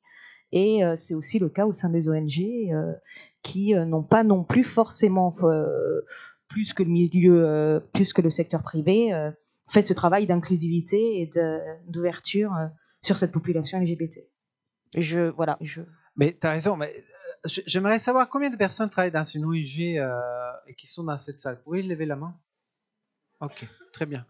Donc, qu'est-ce qui se passe dans vos ONG respectives? Ce serait hyper intéressant que vous pouvez nous témoigner, parce que moi, j'ai un témoignage à vous passer, c'est que c'est une crise de réponse à la crise en Syrie à Erbil. Ça s'est passé juste il y a 2 ans, avec une des plus grandes ONG françaises. Naturellement, je ne ferai jamais le nom, mais une excellente ressource humaine, donc chef de mission, une femme, qui a un partenaire, tout simplement. Voilà. Et à Erbil, on n'est pas non plus... Donc, elle est recrutée par cette ONG pour partir sur un poste de chef de mission. Après, quand elle remplit les papiers partenaire, le nom, c'est pas un sexe opposé, c'est le même sexe. Alors là, c'est l'alerte rouge. Donc, tout un système de, je ne sais pas quelle appréhension du risque se met en place, et cette personne reçoit une belle lettre des ressources humaines disant, mais dû à la complexité du contexte d'intervention, finalement, on vous propose plus ce poste. Sachez que c'est un cas, une personne qui a eu le courage de le dénoncer, et heureusement que c'est ressorti, ça a libéré la parole, ça a été réglé. Mais de cas comme ça qui ne sortent pas, il y en a plein. Alors, on n'est pas sur une question simple. En fait, il faut vraiment comprendre, peut-être Arnaud, tu peux nous rappeler aussi la construction de qu'est-ce que c'est ce terme homosexualité, d'où ça vient. C'est pas non plus une... Non, mais je ne sais pas. Rappelle un peu, nous, cette construction qui, quand même, est du 19e siècle, elle n'est pas si vieille que ça, et qui a été même véhiculée dans les pays en voie de développement par nos sociétés colonisatrices. La question sur l'utilisation. Oui. 5 minutes que j'attends. Bah oui, on m'avait dit de faire 5 minutes, alors j'en avais gardé sous le coude. Oui, alors il faut, et ça correspond tout à fait. Alors en gros, LGBTQI pour les moldus, prenez des notes. Il faut déjà savoir que typiquement, le terme LGBTQI, il est tout sauf inclusif. C'est un terme occidental. C'est-à-dire que quand vous êtes en Polynésie, où ça fait partie intégrante de la culture de l'Océanie que des hommes considérés comme des hommes par la société deviennent des femmes, et cette fluidité du genre, elle existe depuis des siècles. Et ça leur pose aucun souci. Donc quand ils voient apparaître le terme de trans, ils vous regardent avec des grands yeux en disant c'est quoi ça? Bah, c'est une personne assignée homme qui devient femme, etc. etc. Je dis mais attendez, vous me faites marrer, ici ça pose aucun souci, on a l'habitude depuis des siècles. Vous regardez, il y a des études qui sont très intéressantes qui ont été faites notamment par des universités états-uniennes. Je dis volontairement pas américaines parce que je travaille pour le gouvernement du Canada qui est aussi un pays d'Amérique. Si vous regardez les grandes recherches qui ont été faites récemment, notamment auprès des populations autochtones, elles vont vous dire que dans les sociétés précoloniales en Amérique, la fluidité du genre, elle était quotidienne. Vous avez des gens qui apparaissaient à leur société comme un homme, puis comme une femme, puis de nouveau comme un homme, et ça posait aucun problème aux gens. Donc déjà, ce terme purement LGBTQI, que nous on connaît ici, parce que ça fait partie de notre culture, qu'on le comprenne ou pas, on voit à peu près ce que ça représente. Mais il y a plein de populations et plein de sociétés, notamment les sociétés précoloniales, qui comprennent pas du tout l'intérêt d'entre guillemets de nous mettre dans des cases. Bon, après, ça c'est un débat plus grand, hein, qu'on a même souvent à l'intérieur de nos communautés. Est-ce qu'il faut est-ce qu'il faut bien rentrer dans des cases ou pas pour se définir? J'ai pas de réponse à cette question. Enfin, je crois qu'il n'y a pas de réponse à cette question. C'est un débat qui a lieu même dans nos communautés. Typiquement, LGBTQI, si vous allez au Canada, si vous regardez sur le site officiel du gouvernement canadien, le terme que vous allez voir, c'est LGBTQ2. C'est ça ce que le gouvernement canadien utilise. Et en fait, le 2, c'est two-spirited. C'est les populations autochtones qui considèrent qu'il y a 4 genres. Il y a un genre homme-homme, femme-femme, homme-femme, femme-homme. Et aujourd'hui, le gouvernement canadien reconnaît cette culture qui était là précoloniale au sein des populations d'Amérique du Nord et qui est millénaire. Donc en fait, ça répond aussi à la question du « c'est un truc de blanc ». Ce qui est un truc de blanc, c'est l'homophobie. Parce qu'il ne faut quand même pas oublier que si vous regardez les pays qui pénalisent aujourd'hui, 81% sont des anciennes colonies, soit britanniques, soit françaises. Si vous élargissez aux colonies européennes, on passe à 95%. Le pays qui pénalise pour des raisons religieuses hors colonisation le plus emblématique, c'est l'Iran. C'est le seul. Il y en a un. Tous les autres ont un lien à un moment donné de leur histoire, notamment au moment de leur histoire juridique et pénale, avec une puissance occidentale. C'est flagrant. Aujourd'hui, si vous allez au Maroc, l'article du code pénal marocain qui interdit les rapports contre nature, c'est un article qui a été inséré dans le code pénal marocain au moment de la colonisation française. Avant l'arrivée de la France au Maroc, les relations entre personnes de même sexe pouvaient être condamnées socialement, je ne dis pas, mais n'étaient pas pénalisées juridiquement. Et ce qui est très intéressant, c'est qu'encore dans le cadre de la colonisation britannique, ils ont été cohérents. Ils ont exporté un article qui existait en Grande-Bretagne dans leur colonie. Mais ce qui est vraiment intéressant dans le cas de la France, c'est qu'à l'époque, l'homosexualité en France, elle était légale. L'homosexualité a été dépénalisée en France en 1791. C'est le code pénal révolutionnaire qui a supprimé l'article du code pénal de l'Ancien Régime qui pénalisait les rapports de sodomie. Donc en fait, en effaçant cet article-là, artificiellement, les relations sexuelles entre personnes de même sexe sont devenues légales. Ça a été repénalisé en France à l'époque de Pétain. Bon, ça va peut-être pas plaire à Macron, puisque visiblement, il faut le réhabiliter. Deuxième pic de la soirée. Ça a été refait au moment de la Seconde Guerre mondiale. Vous aviez l'article 175 dans le Reich allemand, qui pénalisait les rapports entre personnes de même sexe. C'est ce qui fait qu'un certain nombre de personnes gays, mais là, ça ne concerne que les hommes, ont été déportées pendant la Seconde Guerre mondiale, triangle rose. Et si je vous dis ça, c'est parce que ça a un impact direct sur notre vie. Bon, alors, vous êtes certainement pas au courant de ça. Mais nous, les ONG, on a travaillé là-dessus. Vous allez à l'île de la Cité. Vous avez le mémorial de la déportation. Devinez quel est le triangle qui manque? Bah, le triangle rose. Alors aujourd'hui, je vous dis des bêtises, c'est pas vrai, depuis quelques années, ils l'ont rajouté. Mais ils l'ont rajouté parce que nos ONG et nos associations ont dû se battre pendant des années pour faire reconnaître que les homosexuels avaient été déportés pour cause d'homosexualité. Donc même la France n'a pas fait ce travail de mémoire. Et dans les commémorations qui ont lieu tous les ans au moment de la journée de commémoration de la déportation, quelles associations ne sont pas invitées? Eh ben nous. Pourtant, on débarque pas en collant et en talons aiguilles, hein, on sait s'habiller correctement. Hein. Non, mais c'est vrai, parce que des fois, ils pensent que ça va devenir carnaval. Non, non, on est dans un travail mémoriel et de respect, on sait se tenir. C'est pas la marche des fiertés tous les jours non plus. Moi, je vais pas travailler avec des talons aiguilles. Bon, déjà, parce que ce serait compliqué dans les escaliers. Mais enfin, je veux dire, on peut avoir un travail correct et respectueux de ce travail de mémoire. Alors pourquoi ils veulent pas de nous? Ils veulent pas de nous parce que ce sujet, il est super sensible. Mais c'est un peu la même chose qui a été vécue par les organisations juives. Si vous regardez les premières choses qui ont été faites sur la déportation, c'était pas les juifs après la guerre. On n'en parlait pas de la déportation des juifs après la guerre. Ils ont dû se battre pour que la déportation juive, qui est pourtant essentielle au niveau historique, arrive sur le bord de la table. Les seuls déportés dont on parlait après la guerre, c'était les déportés politiques. On ne parlait pas des déportés juifs. Alors, les déportés Triangle Rose, je vous en parle pas. Le premier livre qui est sorti en France sur la déportation des homosexuels, c'est dans les années 90. Et il y en a un seul. Et le bouquin s'appelle « Moi, Pierre Schell, déporté pour homosexualité ». Il habitait dans l'est de la France, donc à l'époque c'était rattaché au Reich, donc il a été déporté Triangle Rose. Il y a un témoignage en France. Il y a un seul déporté qui a osé parler. Et je vous raconte pas comment ça se passe dans les... Alors, aujourd'hui, il y en a quand même beaucoup qui sont décédés, hein, le temps avance.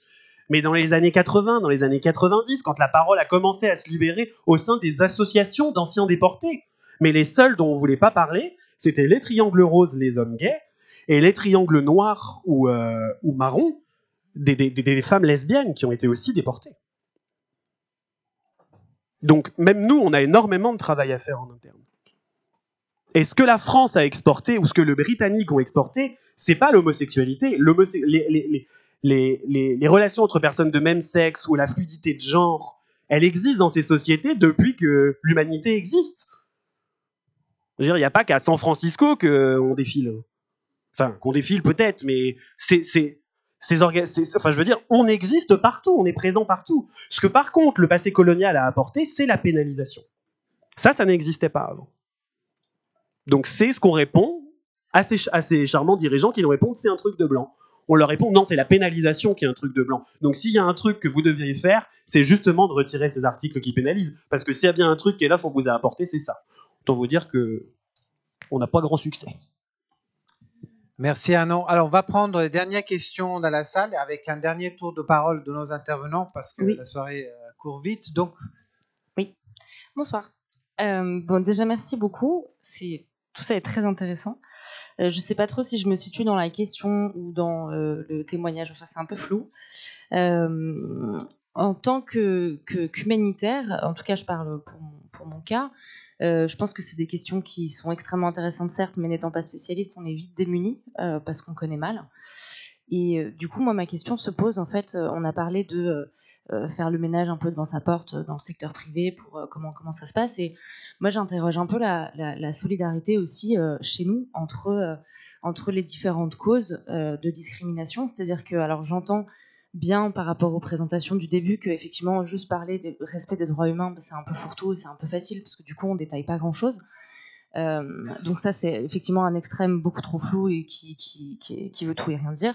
Mais d'un autre côté, j'ai juste un point d'attention aussi sur le très spécifique, qui est que quand on n'est pas spécialiste de ces questions, moi personnellement, en tout cas, c'est vrai que je me pose un peu la question de savoir comment, dans ma vie privée, j'ai pu un jour me retrouver entre des féministes qui s'entendaient très très très très mal avec des défenseurs des droits LGBTQI et qui, encore sur un autre plan, disaient que le handicap suite à des maladies ou à des accidents devait être pris en compte d'une façon très différente. Et c'est vrai que c'est un peu difficile, et j'interroge un peu cette solidarité, vous qui connaissez ça, quelle est la solidarité entre tous ces mouvements et toutes ces recherches de reconnaissance tout à fait légitimes et qui font partie de l'humanitaire, mais est-ce qu'il y a je sais pas, un réseau je sais pas comment l'exprimer vraiment en humanitaire sur différents sujets, on va penser à des plateformes de coordination, est-ce que c'est le cas sur... Voilà, donc ni une question, enfin, voilà, je m'arrêterai là. On prend encore des questions, on prend les dernières et on va essayer de vous apporter tous ensemble des réponses. Oui, bonsoir. En fait, moi, ça va être très bref. Je rebondis simplement à la question de madame. Il me semble qu'on n'a pas répondu à sa question qui me semblait très importante par rapport aux Noirs et aux minorités visibles. Voilà. Très bien. Mademoiselle.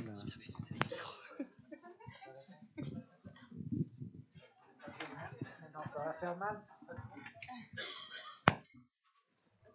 Bonsoir, oui, c'était pour rebondir sur le discours de monsieur. C'est justement, est-ce que la crise humanitaire, on a l'impression de la reléguer en dehors de nos frontières, mais n'est-elle pas au sein de notre territoire en France? Quand on voit le non-accueil de la vague migratoire qui est en ce moment depuis près de 7 ans maintenant, la prise en compte des personnes LGBT est très compliquée. Elle n'est quasiment pas faite. L'État ne fait strictement rien. Et c'est vous, association, qui doit faire le travail. Quand on voit qu'une personne sur 3 se fait agresser en France actuellement, tous les 3 jours, une personne se fait agresser tous les 3 jours en France, et que la seule réponse de nos élus est de proposer des travaux d'intérêt généraux dans les associations des agresseurs. Elle est où la circonstance aggravante d'un acte homophobe? Elle n'est nulle part. Quand on voit que la seule réponse pour donner de la visibilité est de peindre des passages piétons arc-en-ciel ou des escaliers à Nantes aux couleurs de l'arc-en-ciel, c'est la visibilité, elle se demande pas, elle se prend pour prendre un pouvoir, pour se donner de la force. On en a besoin, il faut prendre, il faut plus attendre qu'on nous donne l'autorisation de manifester 3 heures d'un samedi. C'est chouette de faire des gay pride qui ressemblent plus à des technoparades qui sont totalement dépolitisées. Où est le sens aujourd'hui de...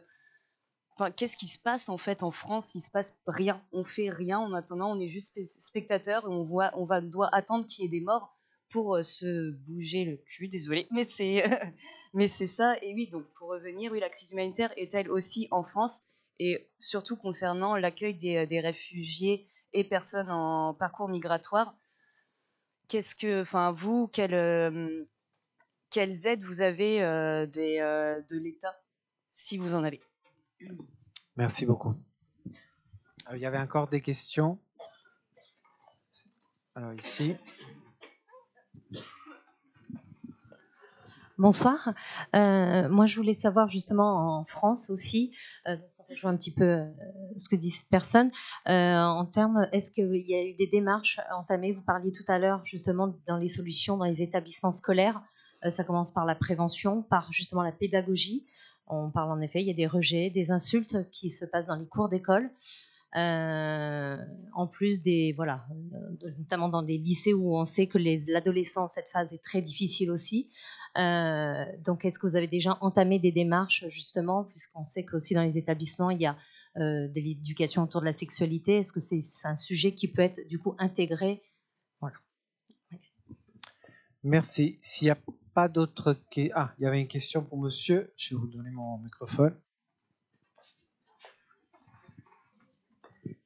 Je ne sais pas si c'est une question ou une remarque. Il me semble simplement que les ONG humanitaires soit sont dans l'urgence, soit dans le développement, mais en tout cas, un des principes des ONG, c'est notamment de faire en sorte que leur action soit efficace, et que l'efficacité passe notamment par des actions de plaidoyer, pas seulement dans la réparation d'événements concrets, type tremblement de terre ou épidémie, mais aussi par du plaidoyer. Et ce plaidoyer suppose, quand on travaille sur les questions d'ONG, suppose qu'il y ait un certain niveau d'acceptabilité par la population, pour tout simplement pour qu'elle puisse être mise en place.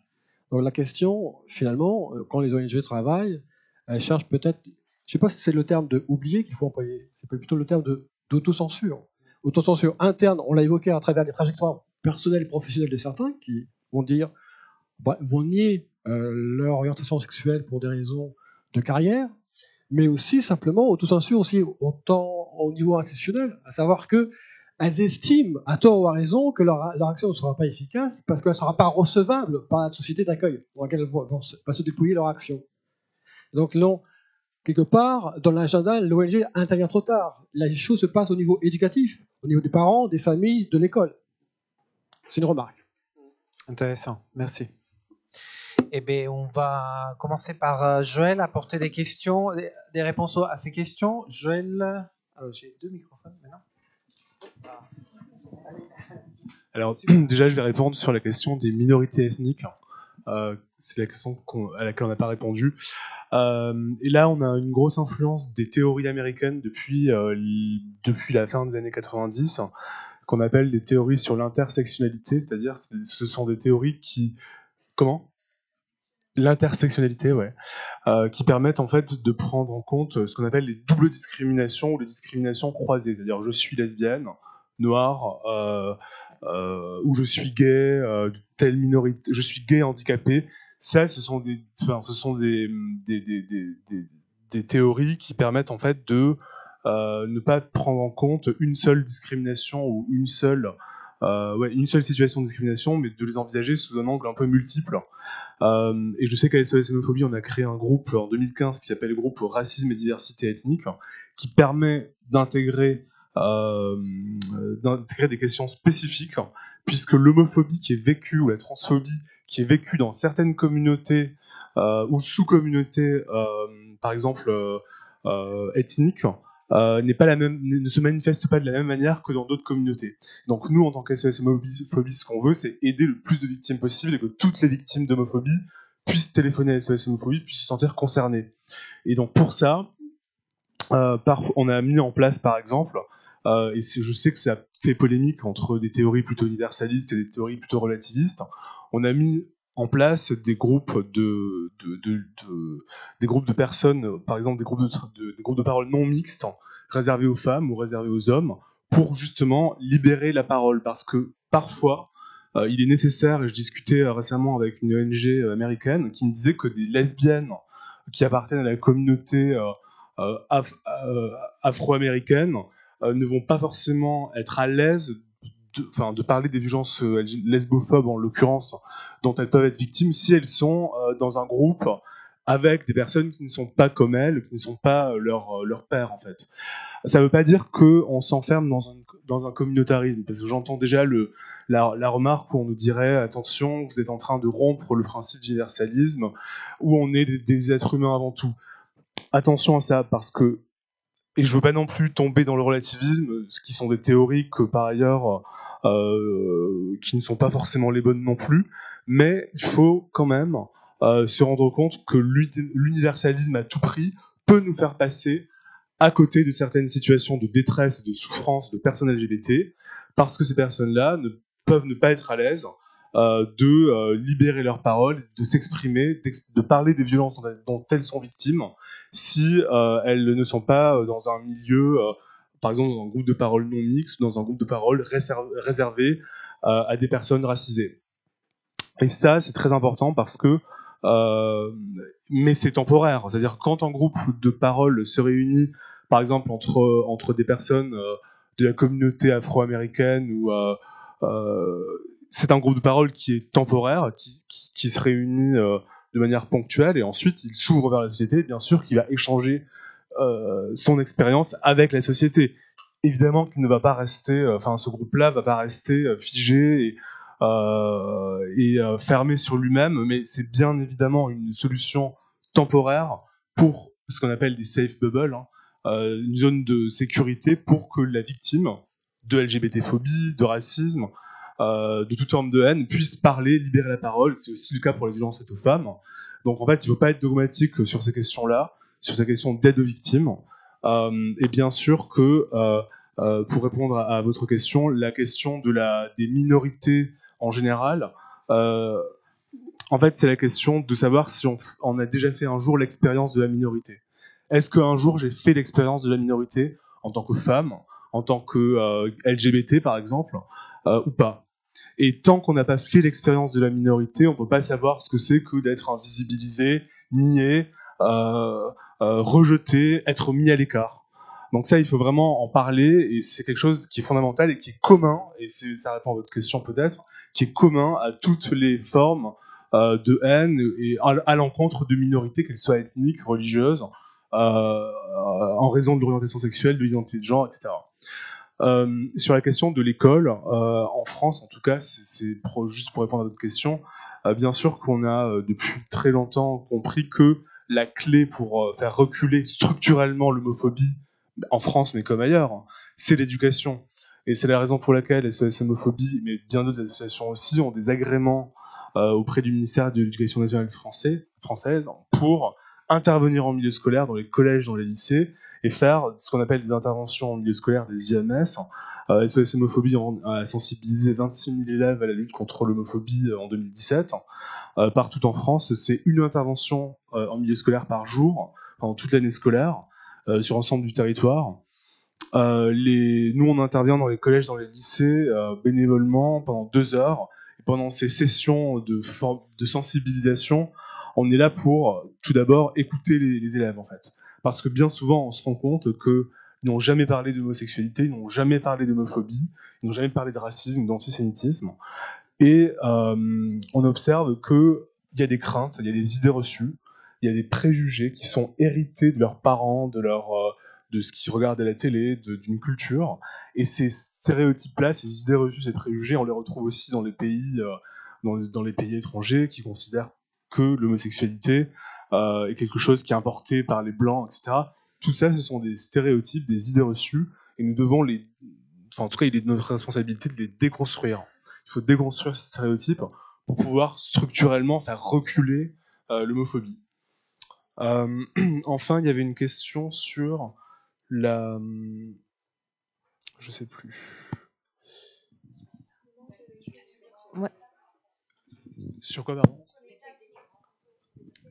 C'est la minorité LGBTI dans les migrants en France. Ouais. Oui, peut-être Arnaud, non, sur les migrants.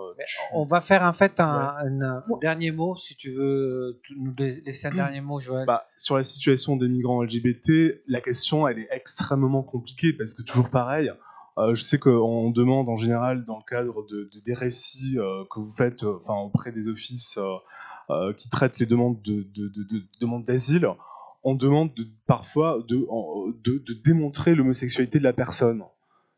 C'est quand même étonnant de demander à quelqu'un de démontrer qu'elle est homosexuelle, alors qu'on ne demande jamais à une personne de démontrer qu'elle est hétéro, d'une part, et c'est quand même étonnant aussi de conditionner l'accueil et de restreindre l'accueil à des personnes en raison de leur orientation sexuelle, de leur identité de genre. Donc en fait, c'est quelque chose qui est très... c'est une question qui est très délicate en fait. Nous, on milite pour une ouverture beaucoup plus large et un accueil beaucoup plus important des personnes LGBT et une politique d'asile beaucoup plus ambitieuse et beaucoup plus ouverte, parce que, bien évidemment, nous, en tant qu'SOS Homophobie, on est du côté des victimes. Donc, quand une personne nous dit qu'elle est persécutée en raison de son orientation sexuelle, bien évidemment qu'il faut l'accueillir, et bien évidemment qu'on ne peut pas mettre en doute son témoignage, son récit, son expérience. Après, l'État et les pouvoirs publics font ce qu'ils veulent, mais en tout cas, nous, on considère que ces politiques-là ne doivent pas être restrictives. Et le cas de Moussa, encore très récemment, et je ne sais pas si vous vous souvenez, mais ce bénévole chez Aide qui venait c'était dans quel pays je crois qu'il était de Guinée. Donc, il risquait sa vie, en fait, dans son pays d'origine. Et on lui demandait, en France, de démontrer... on mettait en doute le fait qu'il était homosexuel. Donc, on lui demandait de le démontrer. Mais comment peut-on imaginer demander à une personne migrante, réfugiée, qui déjà est traumatisée dans son pays d'origine, en plus d'arriver en France et de démontrer qu'elle est... et de mettre en cause sa parole de victime, en fait. C'est-à-dire qu'on mettait en cause, on disait, mais vous mentez, monsieur... Moussa ment, mais comment ça il ment? Et dans quelle situation surtout, dans quelle situation psychologique est-on quand on est persécuté dans son pays et qu'on arrive en France et qu'on doit faire un récit sur sa propre expérience et que les autorités publiques en face vous mettent en cause votre parole? Donc là, il y a un vrai travail à faire sur la politique d'asile et elle doit être bien évidemment beaucoup plus souple. C'est le cas aujourd'hui de Michael, et pour ne pas parler des politiques qui demandent carrément que vous fournissiez la preuve comme des preuves filmées. Hein, c'est le cas de la Turquie. Mathilde?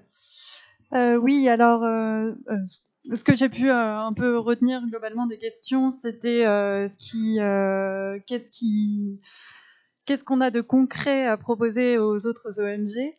Simplement, je rejoins un petit peu ce qu'a dit Joël sur la question de la visibilité, parce que c'est vrai que demander l'application des droits internationaux, ça peut paraître un peu abstrait. Simplement, quand les personnes peuvent s'organiser politiquement pour faire entendre leur voix, c'est tout à fait différent. Et c'est par exemple le cas des No Promo Homo Laws aux États-Unis, qui demandent de ne pas sensibiliser les personnes, qui font taire en fait les personnes LGBTIQ sur des questions de sensibilisation à leurs droits. Et en fait, c'est la question de comment chaque personne peut apprendre ses propres droits et se rendre visible politiquement. Et là-dessus, on remarque en plus que dans ces pays où, par exemple en Russie, avec la propagande homosexuelle, dans ces pays, en fait, les personnes LGBTI et les organisations de défense des droits humains des personnes LGBTI sont aussi extrêmement marginalisées par rapport aux autres associations plus généralistes des défenses des droits humains. Donc cette question-là, elle est comment rendre visibles les personnes LGBT.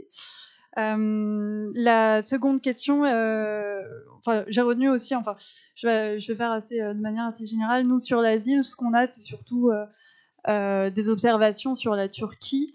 Ce qu'on a observé, c'est que les personnes qui sont en attente d'être réinstallées dans un autre pays, souvent sont placées dans des endroits où elles ne peuvent pas se rassembler avec des réseaux des réseaux de personnes LGBT qui sont déjà des minorités.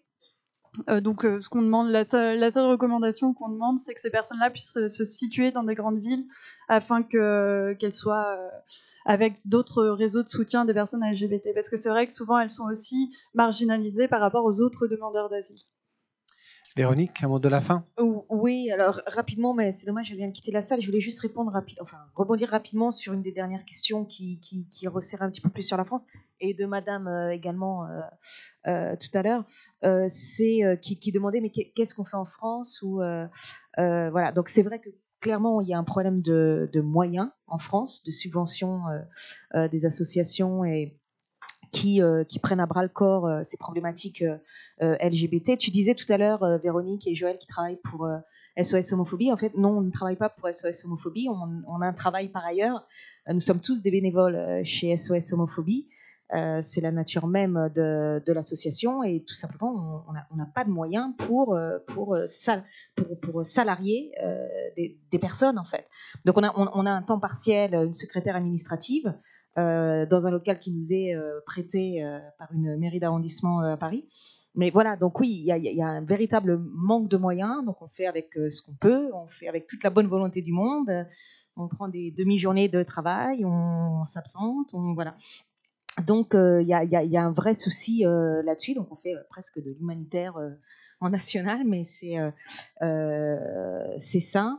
Et juste pour rebondir aussi, pour compléter ce que disait Joël par rapport aux IMS, aux interventions en milieu scolaire, voilà, qui intéressait Madame en particulier, on fait aussi un travail de sensibilisation auprès du secteur privé via des formations dans le cadre d'entreprises de sensibilisation aux problématiques LGBT.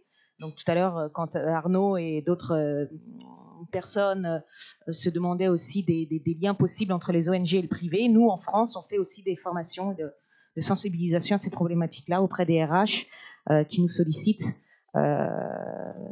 sur ces thématiques. Donc doucement mais sûrement, on avance. Voilà.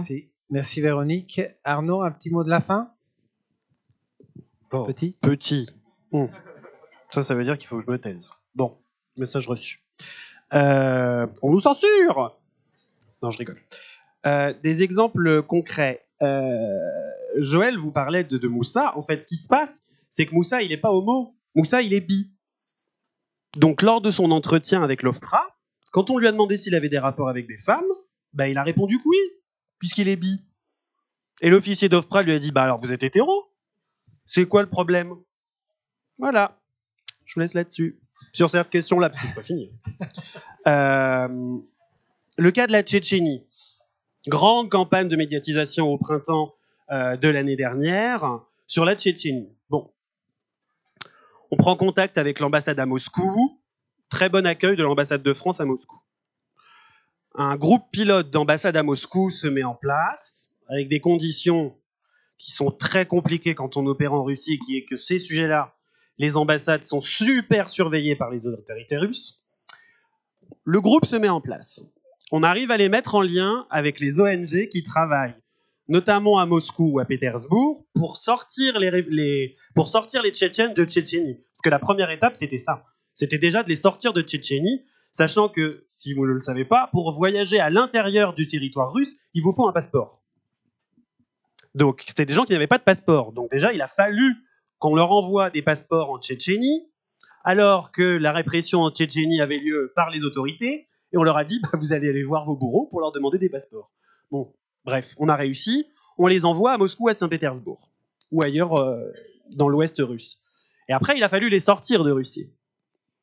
Et à ce moment-là, pour nous qui avons travaillé concrètement avec les autorités françaises, on a très bien travaillé avec le Quai d'Orsay, mais la solution qui nous a été proposée, c'est visa d'urgence. Bah, sauf que visa d'urgence, dans les conditions, il n'y a que nous, ONG, on va les prendre en charge les 3 premiers mois de leur arrivée sur le sol national.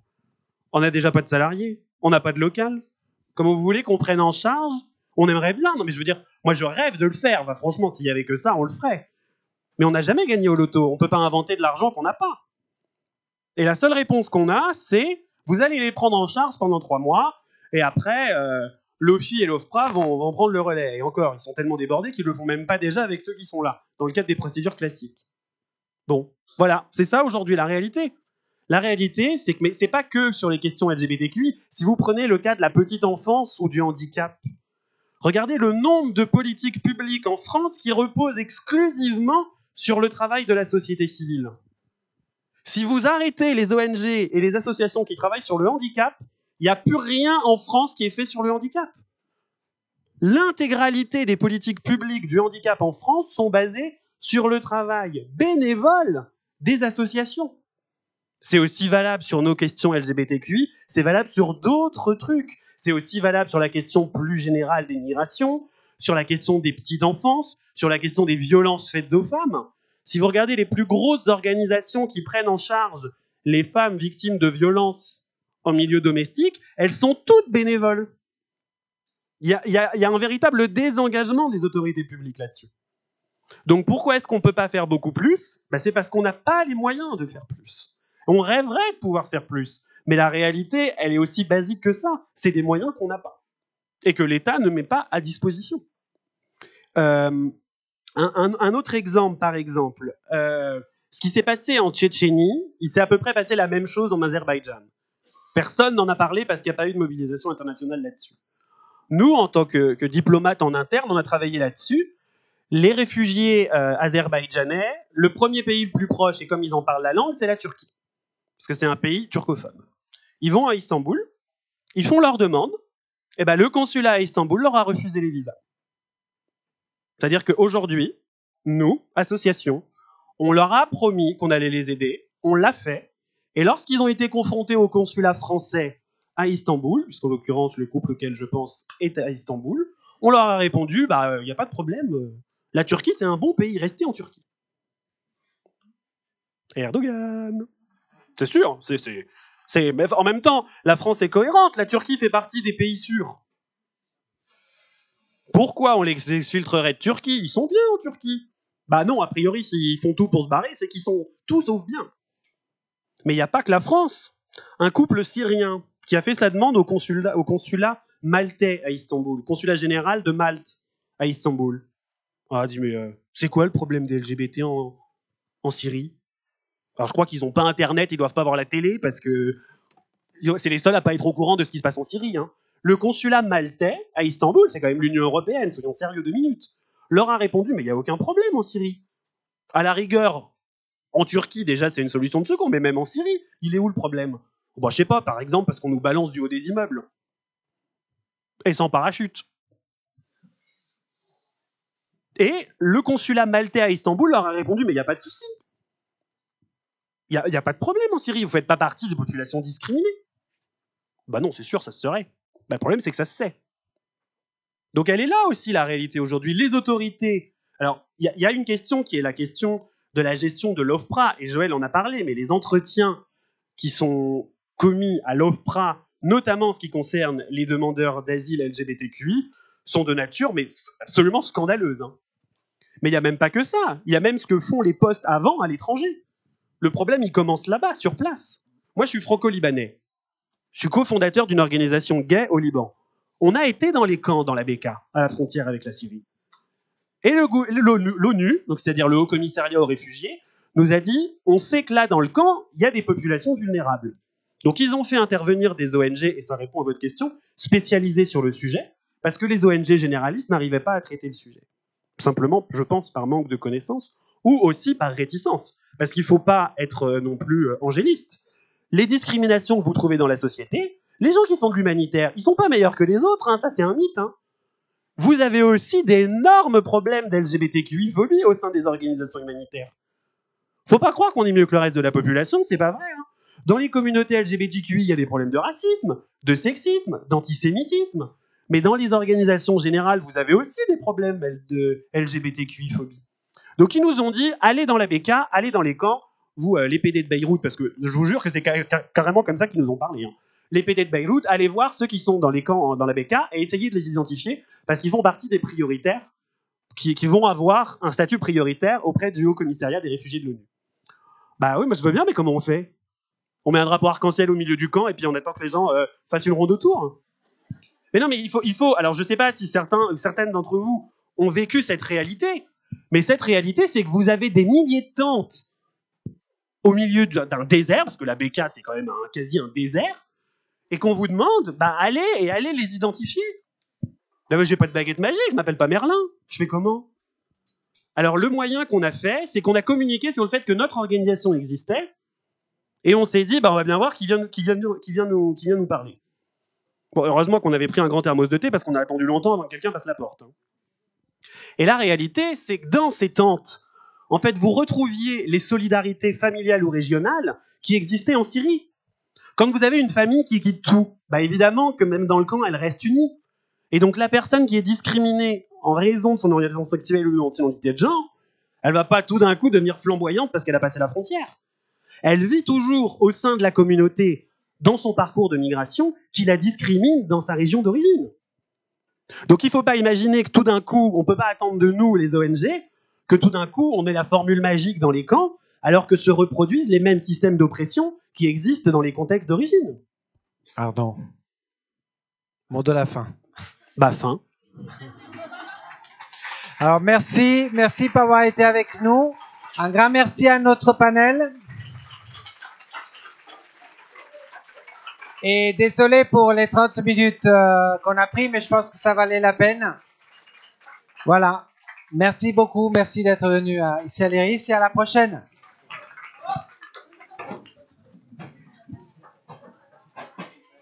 Merci à vous. Non, c'est pas grave. Bon, bah c'était bien. Merci. Merci, Michel. Oui,